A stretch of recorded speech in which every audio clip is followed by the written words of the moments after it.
Getting right into cozy gamers vibes today. Got a warm blanket. Let's get our thing in place. Alright. Trying to figure out where exactly it was that I put this last time there. I could see my screen, but I could also get a good read on my mic. Just play it right there. Alright, so we're here. I meant to stream yesterday. I did not. I kind of got too hyper-focused. I'm working on this off the show when it's done, or at least when the main body's done. I'm working on this very large, supposed to be like an Eastern dragon sort of thing, crocheting it. And yeah, I had to do this one body section. The idea is that the body loops up and down in one continuous piece. Normally when you have that sort of thing, you sew them together in a project. And yeah, I got stuck on like one hump for some reason that I could just not get going in the right direction. And I did it and then redid it like 3 different times. It was very frustrating. And it took like 5 hours of my time. So yeah, I meant to do this earlier yesterday. We're going to try again, those tuning in. I've been trying to try different times for streaming. For those who are long-time followers of this channel, long time as in, when we started like 2 months ago, we normally stream in Tuesday evening, so I'm sure it's a surprise for me to be here. Normally I am off watching after small children. My charge is sick today, so I got the day off, which is kind of nice, so I get to have some more free time. And so I'm doing this. Normally we stream in the evenings, which is we will be still doing tonight. We will be doing Sonic X Shadow Generations tonight. We're going to aim for maybe an earlier time, so maybe it'd be nice to do like a 6:30 maybe stream. So I've been trying to move it up so we're not staying as late. I don't like starting at like 8 or 9 because then we just start way too late. We go to way too late. I'm getting a spam risk call. Cool. And anyway, isn't it unfortunate that like in this day and age, because people somehow manage to get your phone number through the who knows what kind of ridiculous means, they are, by the way, I did just shower. My hair is not just that greasy. It was that greasy this morning, but it is clean. Isn't it horrible that where before you can tell this especially with like the older generations, if you have like grandparents or something like that, where you'll be like, they answer every call because you never know. But I'm like, in this day and age, how many of people of my generation or slightly older / slightly younger, I just don't answer their phone because we're so used to getting spam calls because somehow they get your number off of literally any random form or something you fill out to like ship a product to your house. And they'll get your number and then they'll send you spam things. And the one I like is when they're like, is this like, and they'll say my dad's name. I'm like, nope. Because I have no guilt about immediately, saying goodbye. In fact, most of the time I'll be like, no, that is not this person. Or it's horrible, you hear somebody with a very strong accent and you immediately want to say no because, it could be like a receptionist who just has a strong accent. 90% of the time, it's those call centers overseas just trying to get you to say certain words and phrases and junk. Hate it. Anyway, but you never know then if someone who's trying to actually get your number, call you about something serious, is trying to message you. And I've never been able to get my I don't know why. I've tried to fix it 3 times. I can never get my my inbox to work for people to leave me messages. I don't know why I've never been able to get it to work. It's unfortunate. So, yeah, it's unfortunate. Anyway, spam call deflecting my thoughts. Tonight we will be playing Sonic X Shadow Generations. We really enjoyed it last week. We watched that in the Dark Beginnings animated short, which wasn't intentional, but we were messing around with the features and we found it. So, yeah, we'll still play that tonight. It was a lot of fun last week. It was just we started a little late, so I didn't want to play it for too long. And so hopefully we'll start a little early. We can get a little more of that. I'm enjoying it so far. I did my unboxing last week. I got my little shadow statue. You can't see it because he's below the frame right now for strength. We'll put him up somewhere higher while we're doing it later. But why am I here right now? Well, I'm trying to make up for yesterday. I didn't, like I've said before, when I started this whole backlog journey thing I've been doing, I was inspired by, Daryl Plays Games, Psychic Play, whatever he used to be called. He actually just put out his new, he did a thing about, like, what games he wants to play for, his backlog in the next new year. So I was very inspired by him, so I'm trying to do something based on him. And I just want to I want to make things. It's scary to kind of just throw yourself out there, but then again, I do that all the time with stories. It's just the fear of, I remember Markiplier once talking about this, the fear of, like, you do something, it gets big, and you're so paralyzed by trying to maintain that, because I don't know, maybe you'll know, Markiplier had 2 channels, actually. He originally had 1 channel, that he put something up there, like a video or something. It got really popular, and he got, like, just so paralyzed by, like, that sudden fame and trying to keep it up with it, that he immediately deleted the account. And then, came back a little later with his current channel and did his own stuff. But, like, it is kind of terrifying, the idea of, like, on one hand, if I'm doing it just to the wind and no one notices me, then I can just say whatever I want. But then, like, once people start noticing you, you're like, then do I become part of the algorithm and stuff like that? But I don't know. I have things I want to say. I think I have, again, this is my journey, my battle, I guess you could say, which we're doing on stream for now. I would like to maybe, I don't know, turn this into a saga of some sort. But right now we're just doing the sorting thing. So I'm going through my 506 game collection. That's an exact number. I had someone ask me that once. It is 506 entries currently. And that number might jump again after Christmas. Because I always like to buy a few things for the Christmas sales. I've gotten all these games this year. I do know I got a couple from PlayAsia coming in. But I've gotten pretty much all the games I've wanted this year. They've come in by now. Most of them were in the later things. If anything, the only ones I'm getting at this point would be, like, pre-orders that were, like, overseas, so they just haven't gotten here yet. Or, like, Christmas deals. Like, I got Pikmin 4. Didn't intend to get Pikmin 4, but it was a good price, and Nintendo games never go down in price. So I bought it because I do want to play it at some point.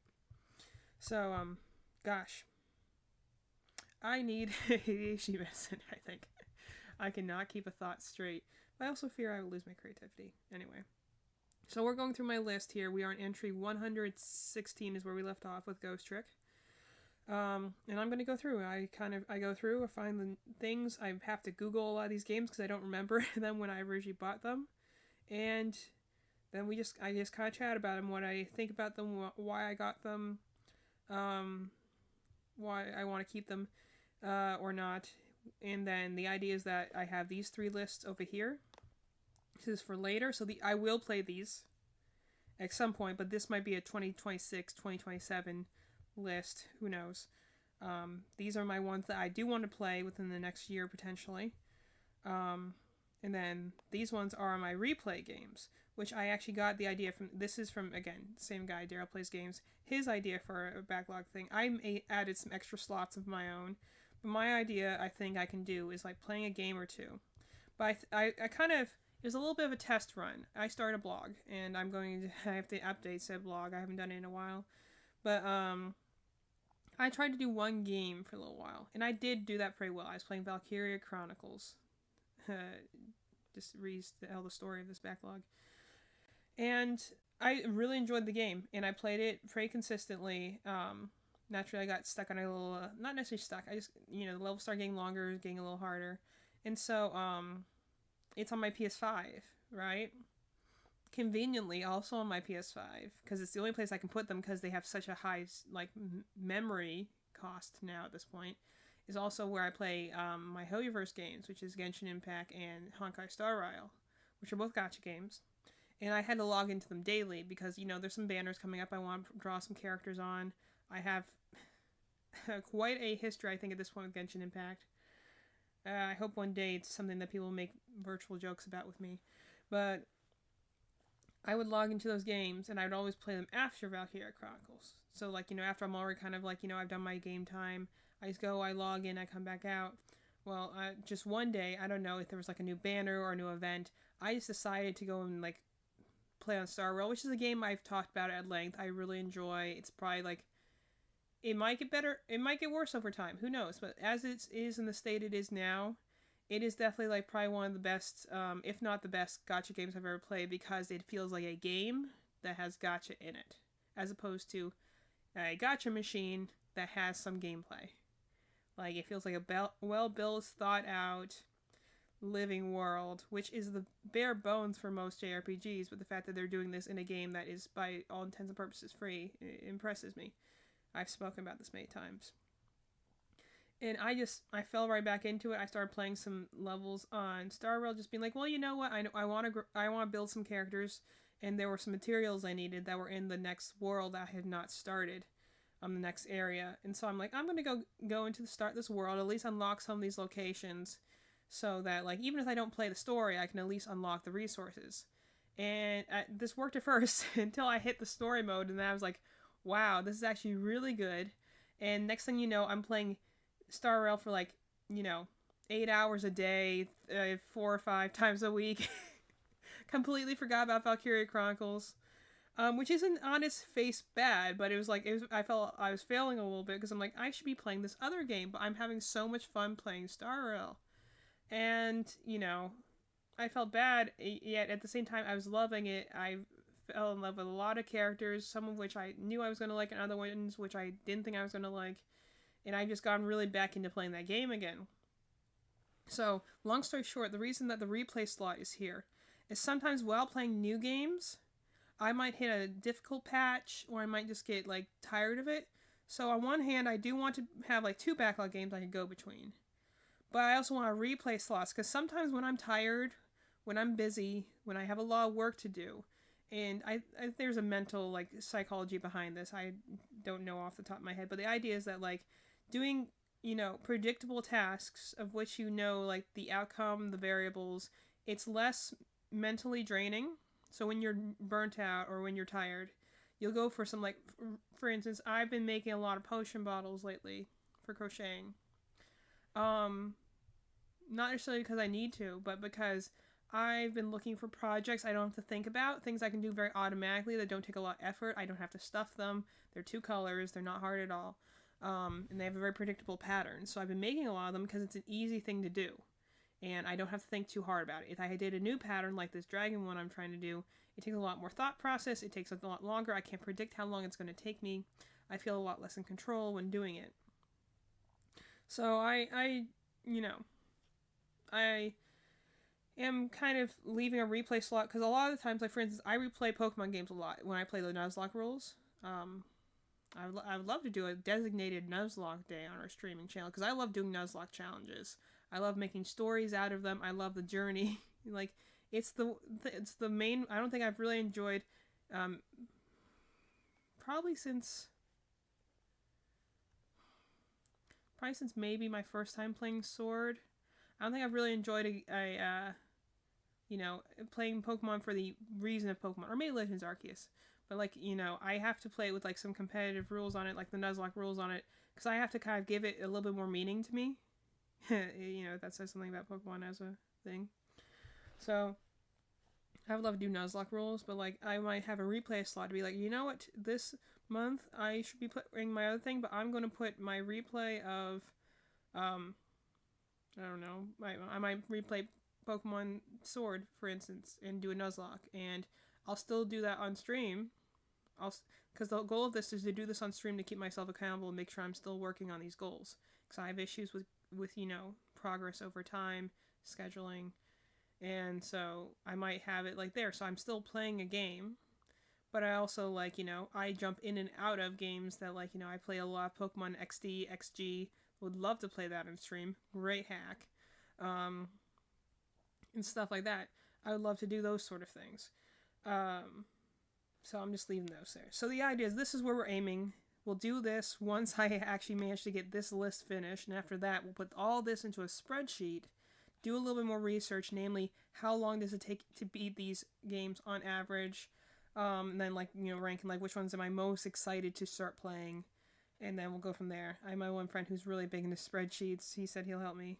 I wish this thing would stop going back to the top of the thing, because it's only going to get more difficult as we get closer in the thing. So, where do we leave off? So my tea here, I am on the end of going out on my sickness that I've been stuck with for like the last week.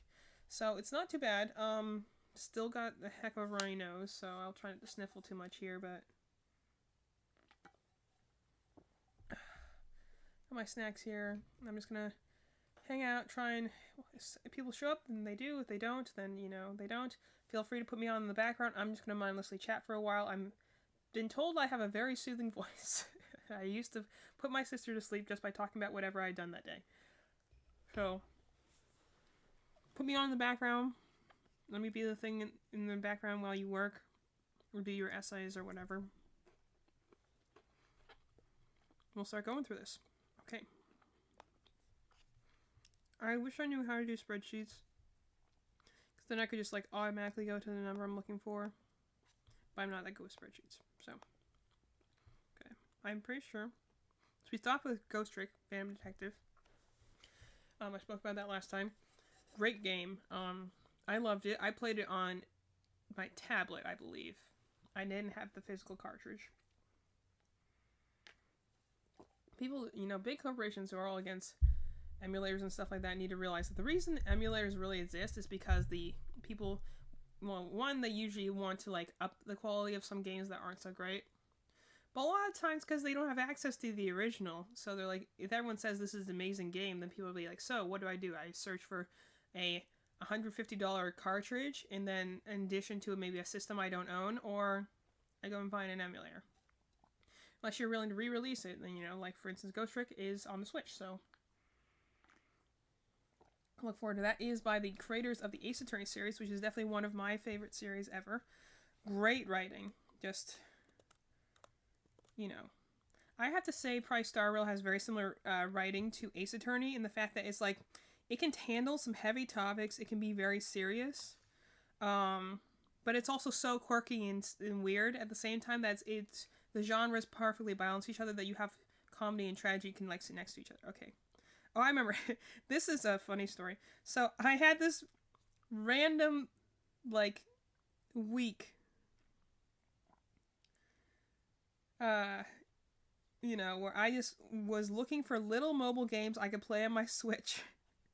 And I, for some reason, was looking for all the different food simulators I could find. I bought Cooking Mama. I bought Waku Waku Sweets.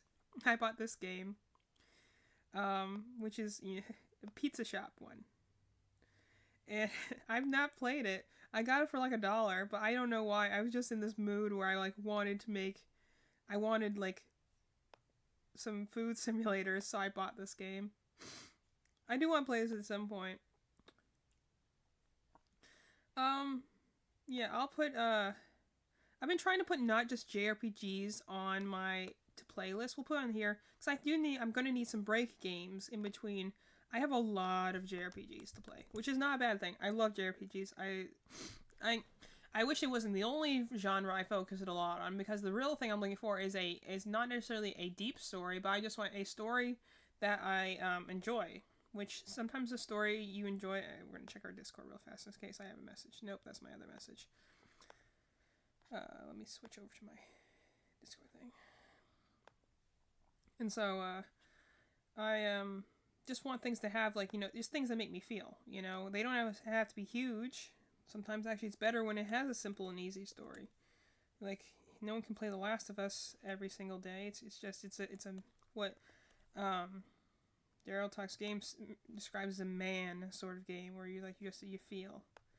Okay, here we are, another tactical RPG. Don't remember a lot.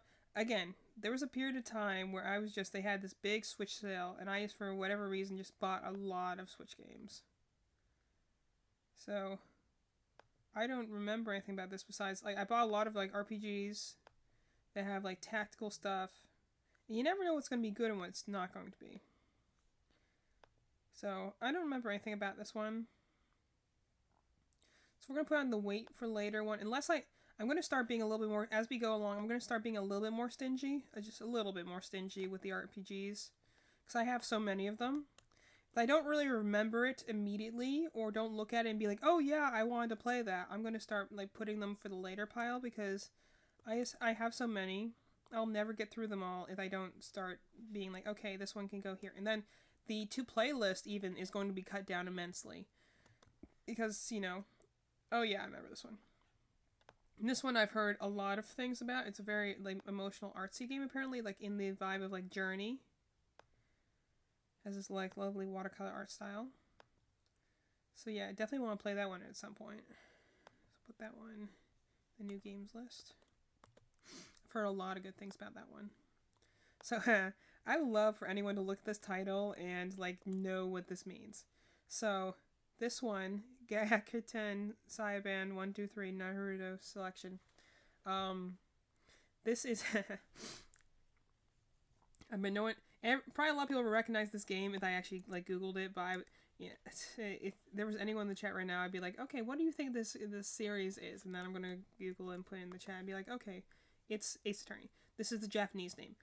Weirdly enough, for whatever reason, Ace Attorney, the remastered trilogy of the first 3 games, for some reason does not have a physical, and it's English edition. So not any of its Westerns released. It's only a digital game. And this was the first way I played the game. I played the remaster. So some people say that like the original versions have like better animations and stuff like that. I don't know because I've not played the originals.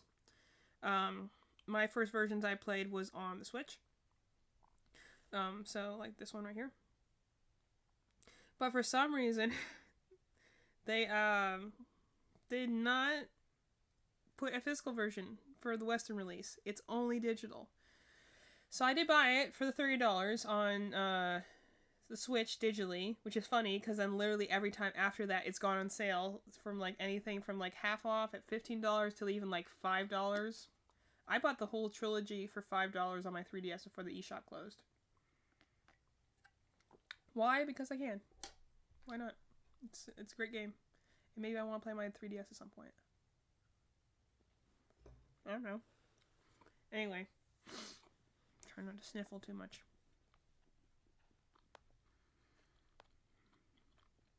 See 3DS right there. They even had the PS4. But for some reason, they did not have it in the English version. So I bought the Asian version, which, mind you, does have the Japanese cover, but it has English as a language option. So,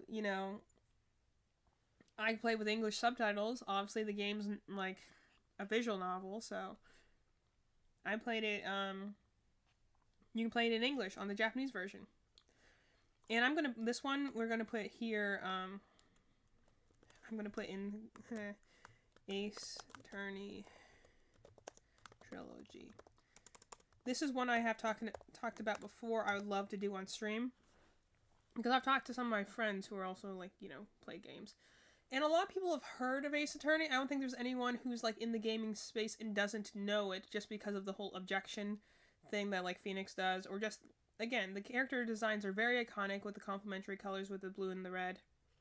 But like I don't think there's anyone who hasn't heard of Ace Attorney, or at the very least of Phoenix Wright. I knew of him before I even played the game just because I saw him in a Capcom fighting game once. But I'm like, who doesn't know about, like, it's a very iconic thing, but not many people I know have, like, played the games all the way through.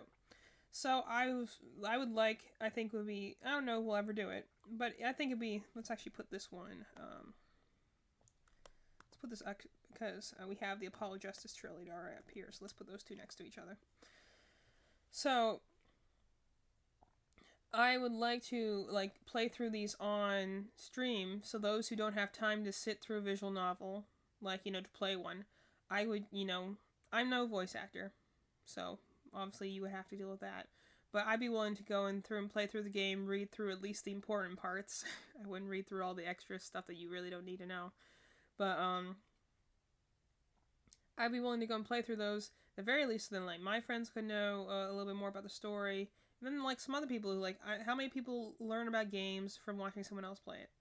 So maybe me playing through it, someone else could get exposed to Ace Attorney. It's a great series. It's a really, really well written, especially the first game. It also literally birthed the courtroom drama genre, which is where you get, like, other games like Danganronpa and stuff.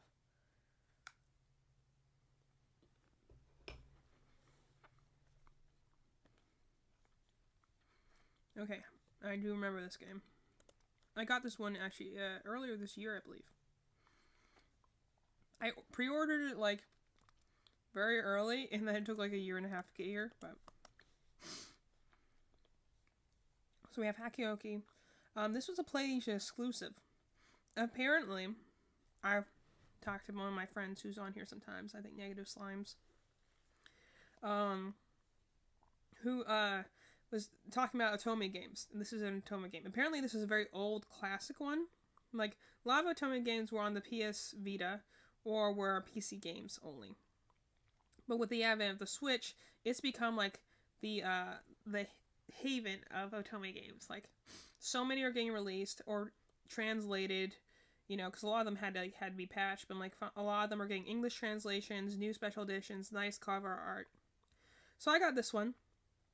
It was originally a exclusive for PlayAsia. I got the special edition, which honestly wasn't bad. I think it was like $60 for the special edition, which, you know, if anyone who lives in the United States knows, it's $60 to get pretty much any Switch game new. So getting a special edition, it was still, it was a little less than $60 too. It was like, I think it like got to $60 because of the shipping. In hindsight, I should have bought something else with it to get the shipping down, but you know, whatever. I try not to buy things I don't necessarily want or need at any time, but sometimes you're just like, well, I can get like $20 more and get that free shipping. So apparently this is another one of those like Edo era Otome games, samurai. I don't know necessarily the story of it. At least compared to like, you know, like I've already shown you one, like the other one I said, like, you know, what was the title of it? We already put one on here. Yeah, Birusana, Rising Flower of Genpei. I already have that one on here. But you can tell from the artwork that this is like a little bit of an older one. It has some of the older artworks.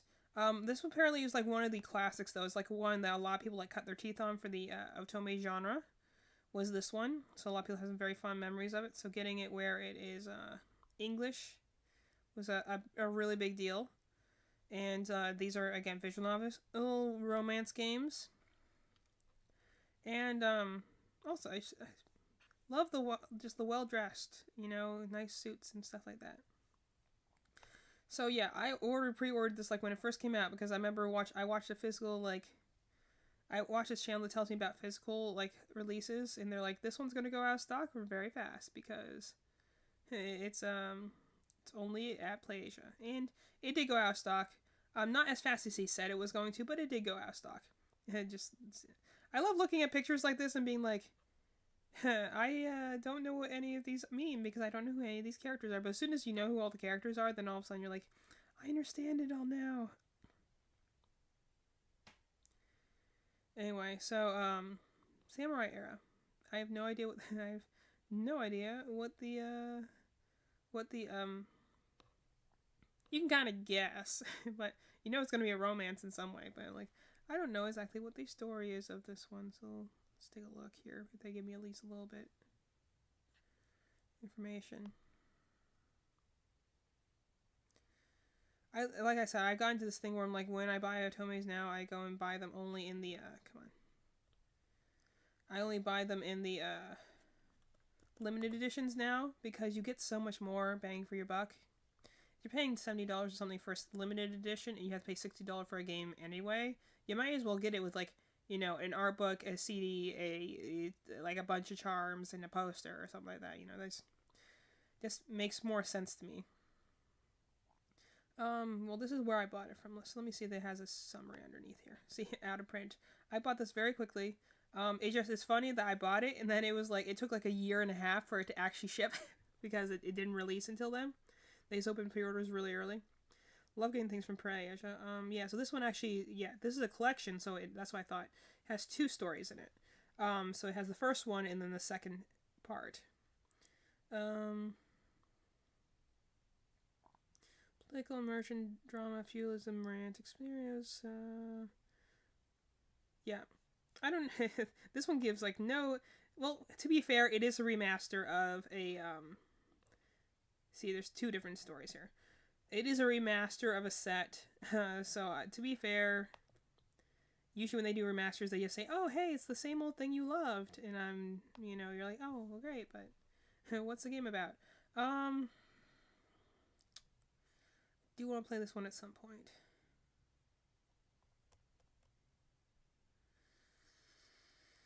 But I can't say yes to all of them. I already said yes to Biroshana, which is up here.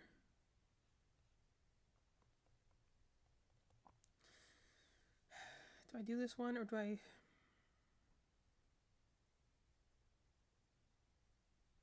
Should I do this one instead of Biroshana? I want to try and only have one Edo period Otome on here because I already have like 5.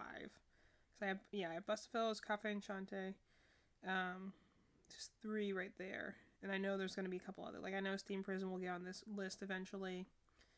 There's a couple other ones too. I got a lot of Otome games. I do need to start looking at some of them, but Otome games, much like, hey, what's up? I'm doing my I'm going through my list of my 500 some games and trying to cut up my backlog, and I'm talking about them. So I got all these games. I'm going to move them onto my backlog list while I also talk about them and ramble. So stay around, come chat. So I got Hakuoki here, which I've never done. Oh yeah, we got... You think this is a lot? You should see our room. This is actually the overflow area. We got we tried to theme it after Halloween, so we got a lot of FNAF stuff out here right now. Got our little Zero, lots of stitches. There's a lot you can't see underneath the camera too. We got a lot down here as well. But we're the cozy gamers, so we gotta be cozy as possible. Means lots of blankets, lots of plushies. We got one of these days we'll do a room tour, because everyone who always tells us, like, you got a lot of stuff in the background, we're like, you think this is a lot? You should see our room. We got probably 4 times the amount in there. That'll be something to do, something, maybe when we reach like 50 subscribers or something like that, we'll do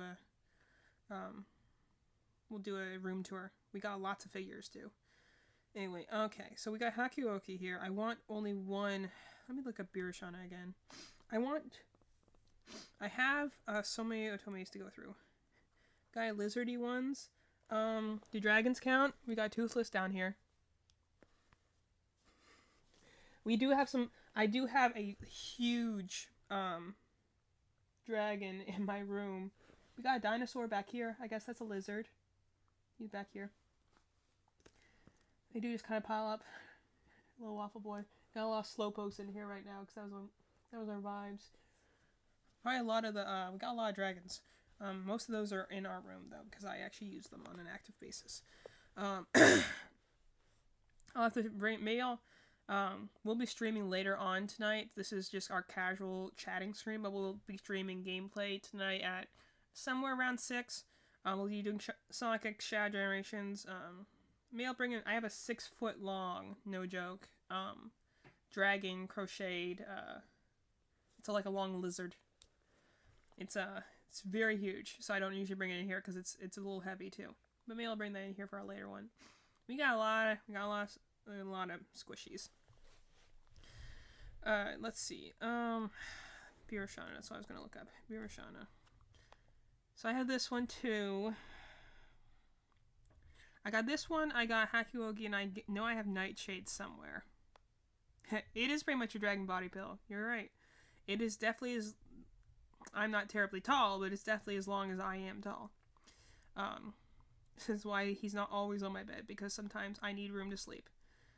Okay, so we have Biroshana here, which is a pretty one too.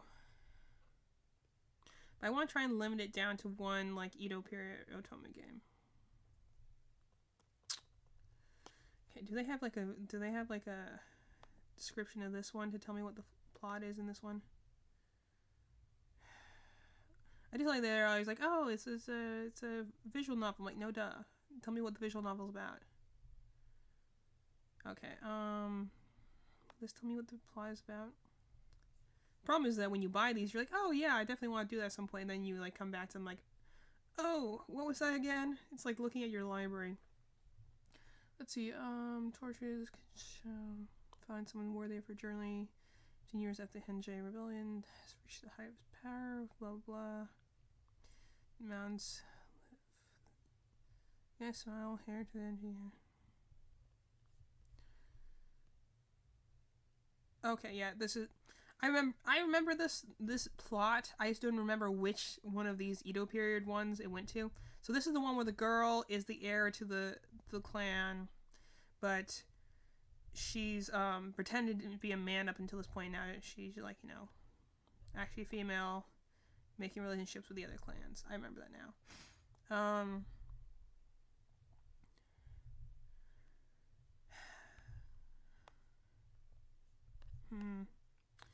I want to read them all, but I also know that I can't read them all hypothetically. I need to start. I guess we'll put Hakioki on the for later one. I do really want to look at it. I need to say no to some of these, which is so hard for me, or I'm never going to get through all these games. And if I want to start reading any of these visual novels, I need to start doing them and finishing them.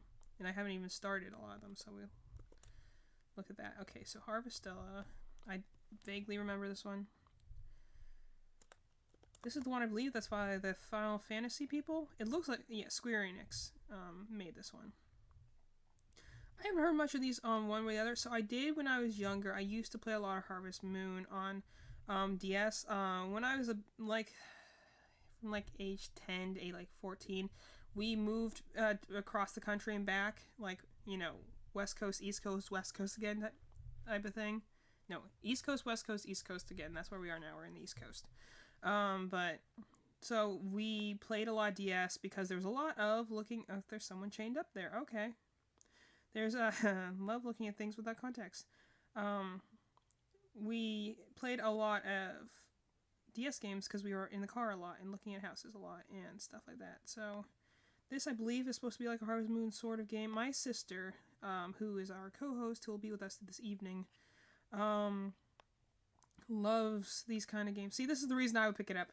Cool coats. I love a good mage outfit. If you give me a character, Nintendogs, yeah, my sister had Nintendogs Dalmatians, I think. Yes, Dalmatians, because she loved Dalmatians at the time. And I had Nintendogs Chihuahua and Friends. I remember my Chihuahua's name was Snowy. She was very good at agility.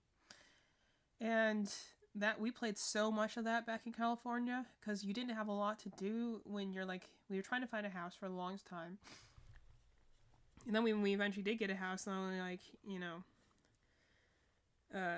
California is a weird state because on one hand it can be very active. On the other hand, there's a lot of time where you just have to be inside because it's so hot outside that you can't even, like, most of the time, like, oh, go play outside. But like, California will get so hot sometimes that you literally couldn't tell your kids to go outside. Like, it's 110 outside. Come inside before you die of heat stroke. So we did play a lot of Nintendogs. I think we have Labrador and Friends we found recently at a secondhand shop. And we're like, oh my gosh. Oh, Husky one. I remember that. Nintendogs was such an era of the time. The Nintendo and like the Wii era are very like iconic times of Nintendo where there's a clear vibe in the air. Like Wii era was like iconic was like Wii Sports and Wii Music. Like when I think of like Nintendo DS, it's like Nintendogs and Brain Age, and because those were the games we had at the time. We had those two games. And that's also when I found my true love of video games, Fire Emblem, because we owned 2 DS games, with the original DS and the DS Lite had a Game Boy slot. So you could play your Game Boy games. So I played a lot of Game Boy games for my SP because we didn't have a lot of Nintendo games. So the 2 games I had for the longest while when we moved back and all our stuff was still in boxes, I had Nintendogs, I had Brain Age, Malin had Kirby Squeak Squad. Still the only game that we really truly loved at Kirby. And whole story behind that game too. But and I had Tetris and I had Fire Emblem Sacred Stones. So obviously after you beat the other 3 and are just getting tired of it, I never was really a fan of Tetris. I played Fire Emblem the Sacred Stones just kind of out of necessity to play something. And I was immediately hooked, and the rest is history. Now I'm bona fide Fire Emblem fan, and I love JRPGs. Anyway, so let's take a look here at Harvestdale. We had a beagle once when I was really young. My dad found her in the woods because sometimes people just leave their hunting dogs, and so we took her in. Sometimes I wonder about like if I could find my old cartridges for Nintendogs, if my like dogs would still be there. Like ever like go back to an old game and boot up your old file, especially when it's something like where you had a lot of progress or you raised an animal or something. Be like, oh my gosh, this is going back to my roots. So yeah, again, I don't want to put too many of the same kind of things here because I know that all these games will take a while. And so like these type of games I think will obviously take farming simulator games like these usually take a lot of like buy-in. Oh, they got a character customizer. I love to be able to I love being able to edit my avatar. Speaking of games that are coming up, the newest Harvest Moon one that's supposed to have like I don't remember. Oh, it was announced on the last Nintendo Direct, but it's the one that has a very like Eastern influence. There's like dragons and spirits and shamans and stuff. Definitely want that one. Living after taking the life of another. Nice. People kill people in this game. Well, it's by Square Enix. That's right to be affected. I've not heard things one way or the other. I've heard mixed opinions on this one, to be honest. I never really think much about that. I have too many games I love that other people have hated for me to really care too much about scores. Only when it's coming down to this. So we'll put it down here for now. I'm not going to I'm going to try and, like, again, be a little bit more stingy on some choices. So, like, I don't want to do a lot of farming options. Project Diva Megamix, man. I'll put that in the replay one. I love going to this game from time to time. Again, another weird game that only is physical in Japan. You can get digital everywhere else, but it's in our Discord chat. I had just gotten a little mini figure for Len, who's the little, if you see right here, he's the little boy in the background. These are Vocaloids here, Cryptoloids if you're in the know about it. But so we got into Hasemiku not too long ago, actually. My sister started collecting figures of her because she has really pretty figures. And we're like, oh, these are just cool. Let's just get them for the reason. And then I found, we played it on stream once or twice. I found Project Diva X, which is the Hasemiku for PS4. I found it randomly in, again, a secondhand shop. And I told him, and it was a little bit more than I wanted to pay for it. Again, I don't, oh, that's so cool. Were you like the traditional Miku, like in her like base outfit, or were you like any of the variants? Or were you like in her like V3 outfit? That's really cool. I imagine her hair would be incredibly difficult to do because it'd probably be really heavy, because she has so much hair. But if you did like one of the modules that has like with lesser hair, I imagine that would be a lot easier. My sister said before she wants to. I don't remember which one it was. She wanted to do one of the Mikus. But obviously, she's the one people most recognize. But so I bought Diva X just because we had bought a couple of figures of Miku. So we were like, oh, well, let's play the game for her because we didn't know where she was from. We knew she was a singer, but we didn't actually know where she was from. So we bought Diva X, which apparently, in most people's opinions, is like the worst Vocaloid game, but it's still our favorite to date because we just love the way that it's the only one that's like built like a game. All the rest of them are kind of like an arcade game, where you just like, try and get higher scores. Diva X actually has a very rudimentary, by the way, very, very rudimentary story mode. Regular Miku the wig was kind of heavy, but I had cut tail station, but oh, that's cool. That's yeah, I imagine the hair would be very, very heavy. My sister's talked about before. Again, I'll bring her up a lot because she's my co-host when we game in the evenings. She's working right now, but she'll be back in the evening. Should you decide to come back? She loves talking about like cosplay stuff. She's really wanted to get into it herself for a while now, but she's always wanted to do like a large scale cosplay for Halloween. The problem is October is usually like the worst month for us because we teach. And so you're always just so busy around that time of year because the fall like rush is just setting in like October, you're getting ready for, you know, Thanksgiving, Christmas, stuff like that. So we didn't have time to do it this year. And we love October. We love Halloween. So we didn't get to do it this year, but Melanie would love to do a cosplay for Halloween. She's really, there's a lot of characters that like she's gone and thought about like in depth on how she would do it. So yeah, we played Diva X. We kind of, it's great because it tells you who the main characters are, what the Vocaloids are, and then lets you get an idea of their songs and stuff like that. And so I bought Megamix afterwards because we love Diva X so much. We were playing it like for hours at a time, and it doesn't have a ton of songs. It's maybe like 25 or 26 songs. So it's not a lot, but it has other ways to play, and like it has a lot of challenge modes, which I appreciate. I do like cheap cosplay at AliExpress, but I've been Ryoka and Link in the last couple of... That's cool. That's really cool. Hey, you do what you can afford. Professional cosplay is not cheap, and it's very labor intensive. So if all you want to do is look like the character, then, you know, go for you. I mean... my sister lately is like the type of cosplay that she's been trying to do is like what she calls like a thrift store cosplay, where you essentially you go to thrift stores and you try and find pieces of an outfit that look like the character would wear them, you know, like in maybe a more modern setting if it's a fantasy character or something like that, and just you try and get the vibe of the character based off different pieces of like thrift store clothes you can get. And that's what she'll do. She likes to like assemble an outfit, like, you know, this may not look like exactly like a Miku module, but like it'll look like something she would wear. So she likes doing that. She did a Ketchy from Persona 5 once, which was very convincing. She just had like a suit coat and stuff like that, and she looked great in it. Her hair also just worked perfectly because it looked just like a Ketchy's at the current like cut she had. But you know, doing it, even if it's the what you say like the cheaper ones, you know, like. At the end of the day, you're doing something because you love the character, so, like, I think that's great. I think, you know, honestly, cheap cosplay is more than I'm doing, and there are a lot of characters I say I would like to dress up as, but I just do not have the time to do so with. But we played through this. I bought this game after we finished Diva X on Switch. It was only digital, which I don't really love.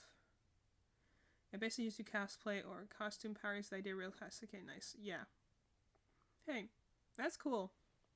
You know, sometimes even if you just want to go out and be like, I'm going to a movie, you know, wherever you enjoy doing it, you like doing cosplay stuff. Like I respect for anyone who wants to do cosplay stuff, because at the end of the day, you know, as long as you're not doing anything too crazy that, like, you know, gets into someone else's space or something like that, because, you know, there's dark sides to every fandom. Like, as long as you're just doing something that's just your way of expressing your love for a thing, then, you know, more power to you. That's why I'm always about. I got various mental disorders that, like, go and make me very hyperfixation and very, like, special interesty about things, so I can get really, really passionate about stuff. So I'm like, you know what, if other people, that's their way of expressing how they love a thing, and my thing is coming on and talking about it for 4 hours, then, you know, we're both enjoying the thing at the end of the day. So I thought about getting this one. This is only in physical. You can see this one that has, like, the different title that it's in the Japanese. This is only physical overseas. So you only can get the only way you can get physical edition of this game. Megamix is supposed to be a greatest hits of all her songs up until this point that have been on all the other Diva X game, all the other Project Diva games, sorry. And great game. I enjoy it a lot. My current things, we're going to put this one on the replay one, because this is one I am constantly replaying whenever I'm bored, whenever I just need to, like, kick back for a little bit, I'll go and play it on this. I've played it, like, I think once on stream. I just know that Vocaloids are not everyone's cup of tea. Not everyone is into Japanese music. So I don't do it too much because we want to not play the same thing all the time. We want to try and, you know, vary what we do for our viewers. But I need to go on, or I'm never going to get through. My goal today is to get through 150, and I'm never going to do that if I keep talking about every single entry. But I wish they had a physical version of that one. I have it digitally, but it would be nice to have it physically so I could, like, you know, move it between my things. Haven game. So here's the funny thing about this game, and the reason I bought it. So the idea is it's just a reversal game with a little bit of minor combat. You can see the biggest thing is you play as two protagonists. So you have one and the other. And the idea, it's a romance story. So here's the original one. You have these two characters who like had to escape. Well, yeah, you would think so. Everyone should love Hatsune Miku. The funny thing is, actually, of the Hatsune Miku's, the Cryptoloids, I love, I have many. We'll have to make a tour of our room at some point. We have many Miku figures, and they're different from different modules. Although I will say she's not always my favorite in terms of singing, just because her voice is very high for me. I like the lower tones, because I'm also a lower register voice.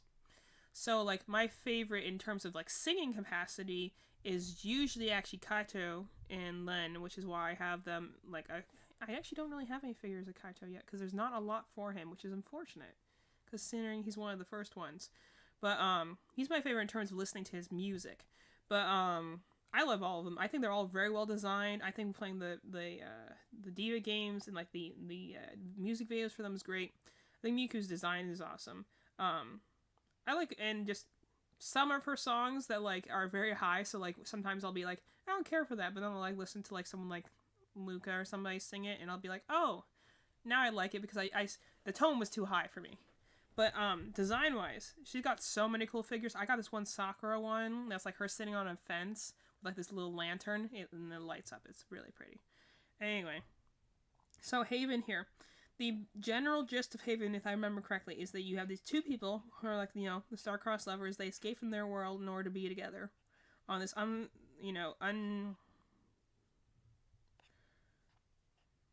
registered planet or whatever. So you can, it's a romance, but it's a realistic kind of romance where it's, like, these two people who have fallen in love and learning to, like, live with each other. And, like, what is that like? And, you know, like, everyone likes romance in, like, the idealized way, but I like apparently what got this game a lot of notice was the fact that it's like the simple things, like learning to live with each other, how do you share the shower, and, you know, like, stuff like that. So the reason I bought this game was that at the time, it had just gotten an update that gave you options of what you want to do. So there's, the original one is a boy and a girl, but they also have a 2 girls option, and they also have a 2 boys option, which is pretty cool, I think. And it changes the romance slightly to address that, and I think that's actually pretty cool that you can have an option of, like, you have the heterosexual romance option, but you also have, like, you know, both your gay options, because everyone, you know, I love options, so you can, like, love in all of its forms. In a way, I appreciate that update. So I did play this. I don't believe this one's supposed to be a long game, so I'm going to put it on my list for now. I do want some smaller games, and I do want to play that one at some point. That's one I want to play with Malin, because it's supposed to be a 2-player game, if I remember correctly. Hue. I don't remember what Hue is. So I do want to play that one at some point. Hue. Sometimes I forget that some of these games have such simple names. I need to put game after them. Oh yeah, this is a puzzle game. I remember this one. So the idea is you change different colors to go through different obstacles. I'm going to say pass on this one for now.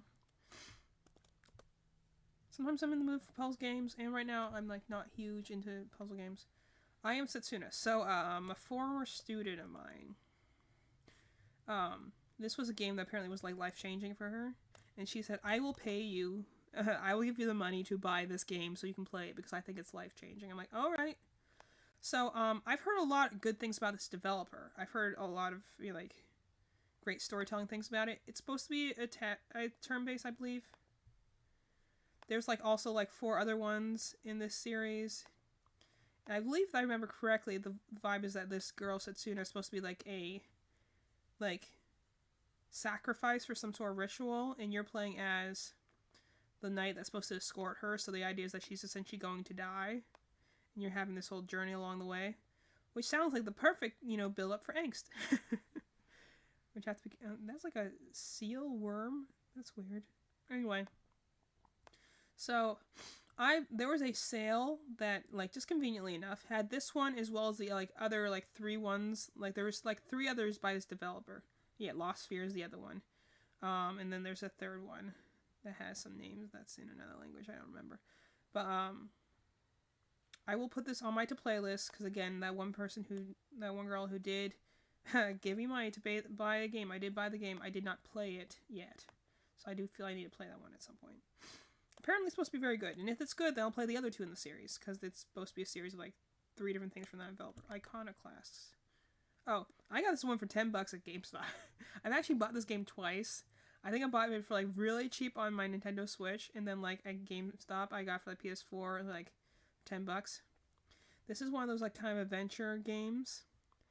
And I don't know, this just kind of, again, to talk about the Nintendo DS. Remember how many different like games that there were on the Nintendo DS that were like this? That were like the Metroidvania sort of adventure game style? It didn't matter what they were. Like, the biggest one I think about is Monster Tale. If anyone remembers Monster Tale. That was a good one.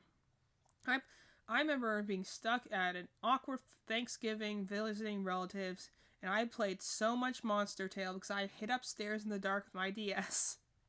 And people did come up and be like, "Oh, are you okay? I'm fine." I'm like, nope, I just don't want to be around people right now. You know, I didn't realize at the time, but I have a very strong social meter. I can only do so much. So, I don't know much about this game, so I'll play it eventually, but I'm not going to put it on my to play for right now because I don't really remember anything about it. Again, I'm trying to, the ones I don't remember a lot of, I'm not going to play anything for. Okay, so this is another interesting one. So I remember I got Target because it was marked half off, and I was like, oh, it's never going to go cheaper than that. Now we're going to wait for the internet to catch up. Because my internet's slow. Anyway. Well, I'll start talking about it now. So Immortals Fenyx Rising is one of those games that kind of just came out when the time where Breath of the Wild was really big, and so everyone's trying to do the open world games, you know? There you go.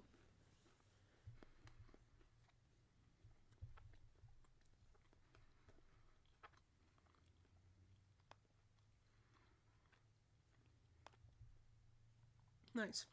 So the idea is that Immortals Fenyx Rising is essentially came out. I don't think it's trying to copy Breath of the Wild, mind you, but it's in that era where everyone was all of a sudden was making open world games because Breath of the Wild was so popular and so successful that everyone wanted to get in on it. So I was drawn to this game because I've always liked mythology. Greek mythology is necessarily my favorite kind, but I do still find it very fascinating. So I like the idea just because I love kind of doing a modern twist on Greek mythology. Is fun. So I bought this. It was like half off. The idea is that something happened that caused all the gods to be like frozen or locked away. And so like everyone's been turned to stone except for this one character named Phoenix, who can be a girl or a boy. Very androgynous design, obviously. And so you have to go and like free them. There's Zeus right there. And it apparently has a very has sarcastic. He's like a back of your head sarcastic voice to you, and you have to go and like free the other gods. It's no moral game.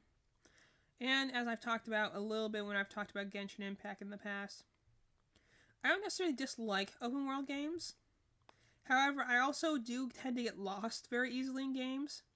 So unless you have like a wayfaring system that helps tell you where you're supposed to go next, or at the very least where the next quest is, I have a tendency to get lost and then frustrated with open world games if they aren't like properly built to where I know where I should go next, or at least where my next quest is.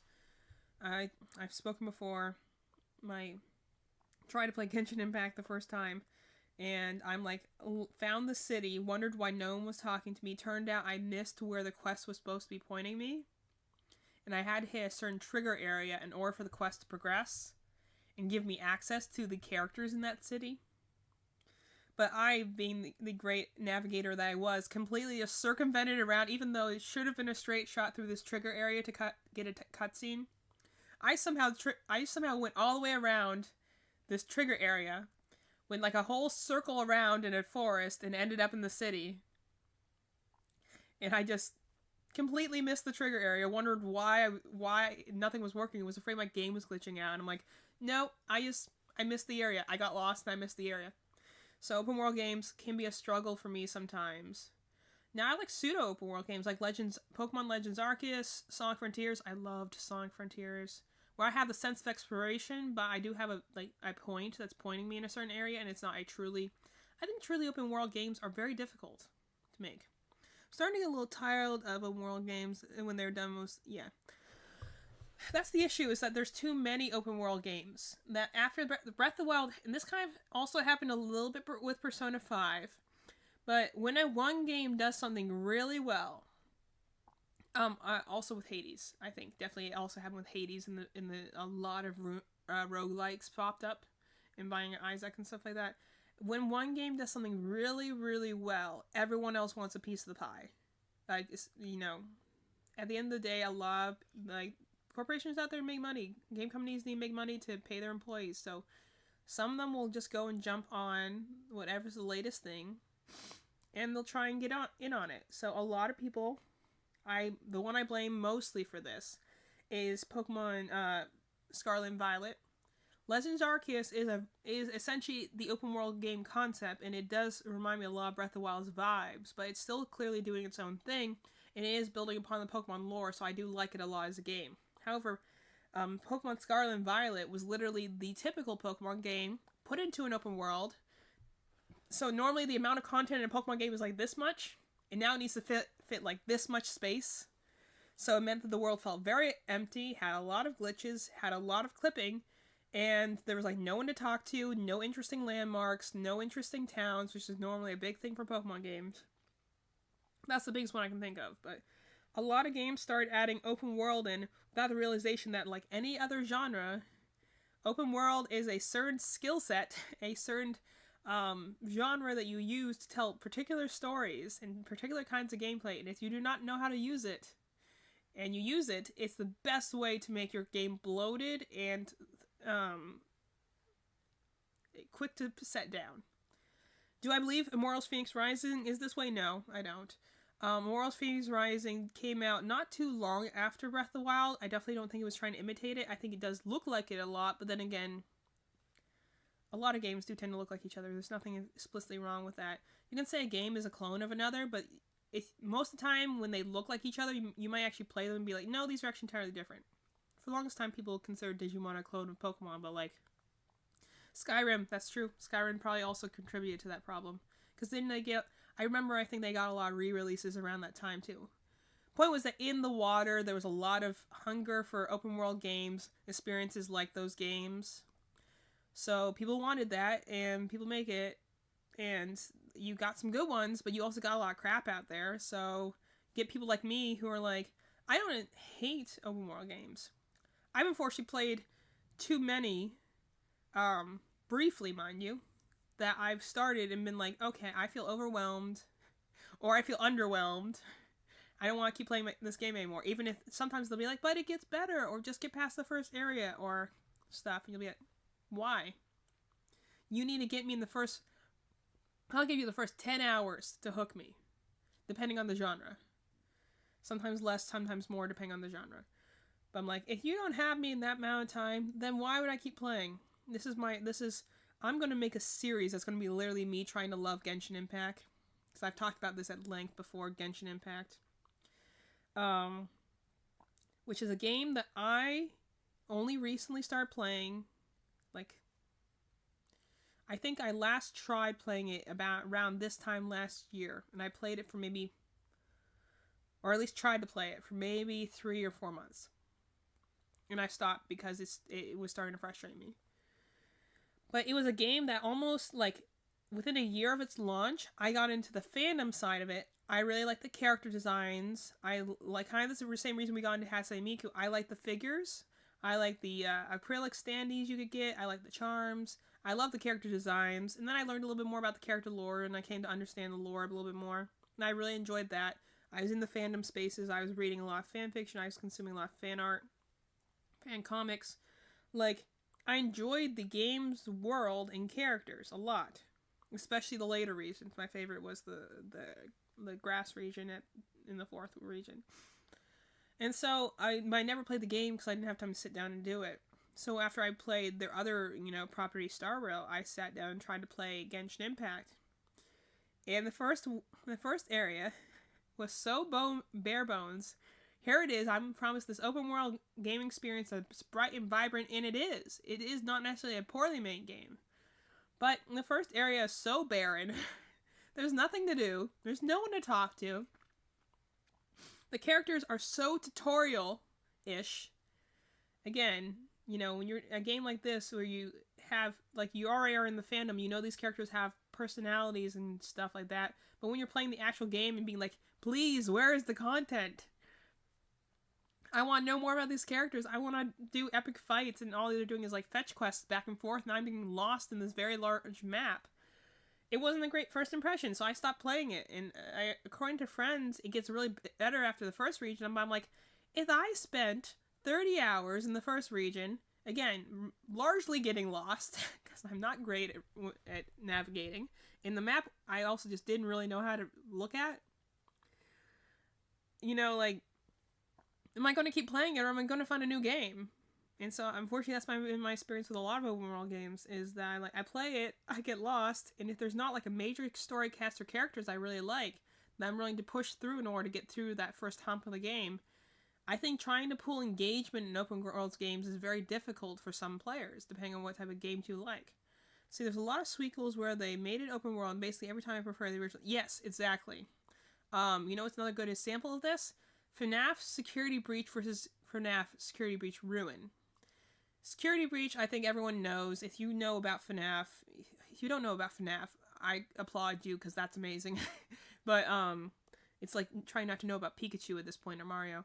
But, FNAF Security Breach was an open world game. Technically speaking. It was open exploration. Also, open world is such like a weird term sometimes, because there's open world, open zone, open exploration, like all technically mean the same thing, but are also technically different. And Security Breach, first of all, was glitchy mess, but also it just had a lot of empty areas that weren't very well utilized, and the game was obviously too big for a small studio to complete. And it wasn't a bad game necessarily. It was buggy. They did try and fix it, which was, if a developer tries to fix a game, at least it is a sign of goodwill. And then they released the free DLC afterwards, which was Ruin. And Ruin was a more linear experience. It wasn't open world anymore. There was a linear path you went through. In story, you could still explore, same sort of exploration, but now you're on a more linear track. And it was leagues better, because horror works better in a controlled environment. It does not lend itself easily to an open world environment. And I think a lot of game genres are the way. So a lot of games that, like you said, were originally one genre and then switched to open world, they didn't do it very well, because open world changes how you perceive the player and the camera and everything like that. People might be like, oh, having lots of content, having lots of quests. I hated that, for instance, the open world nature from the I tried to play, I fell in love with Assassin's Creed Syndicate, so I tried to play the next one down the line, looking at Assassin's Creed, I think it was Valhalla or whatever, which it was the Greek one that came after. I can't remember the name. And I looked at that one and being like, yeah, this is open world, open combat, skill trees, whatever, but I'm like, having a condensed area with missions you had to follow at a certain order, to be fair, Assassin's Creed's always had a little bit of open world-ness to it. It has some open explorations, but without having the boundaries on some things, it makes the experience muddy, because then if you have an open world, you have to make all that content available, unless you have certain blockers to keep people from going into certain areas, So, things I'm thinking is Elden Ring and The Witcher. Elden Ring was another one that was coming to my mind. I've not played The Witcher yet. I'm going to put this, by the way, I'm going to put this on my for later one. I'm not going to play this currently right now. Elden Ring is another one I was thinking of. I've heard mixed opinions about. I've never been into the Souls-like games. I get frustrated by losing. This is a game I actually bought for my sister. She played this for hours. It's a puzzle box. It's really cool. This one obviously is also going for later one, because I have no need to play that one. Just Dance, obviously not. Forgotten Land is actually my sister's game. She has Kirby in the Forgotten Land.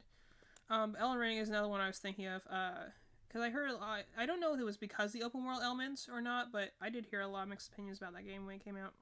It's not the kind I would play, but I like the fantastical more than the grim.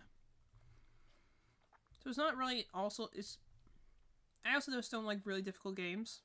But it also has to be, I don't care for the grim dark. thing. Some people like that. When, you know, no shame to them. It's not my vibe. There's enough to be sad about it in real life. Oh. And we're back to Otomes again. So, this is another one that I heard a lot of good things about. And again, I got very recently because it was on sale for the limited edition, so I'm like, why not? I get the limited edition, why not? So the whole thing about this game is that probably why I like the original, yeah. And the funny thing is that there's a lot of franchises that definitely, I think, some have made it okay. But a lot of franchises that started as one genre and then jump into another genre as they grow as a franchise doesn't usually pan out, because then your issue is like, if you're trying to, there's now the ones who are trying to reinvent themselves or reboot themselves because they've kind of run into a creative block, that's fine, that's fair.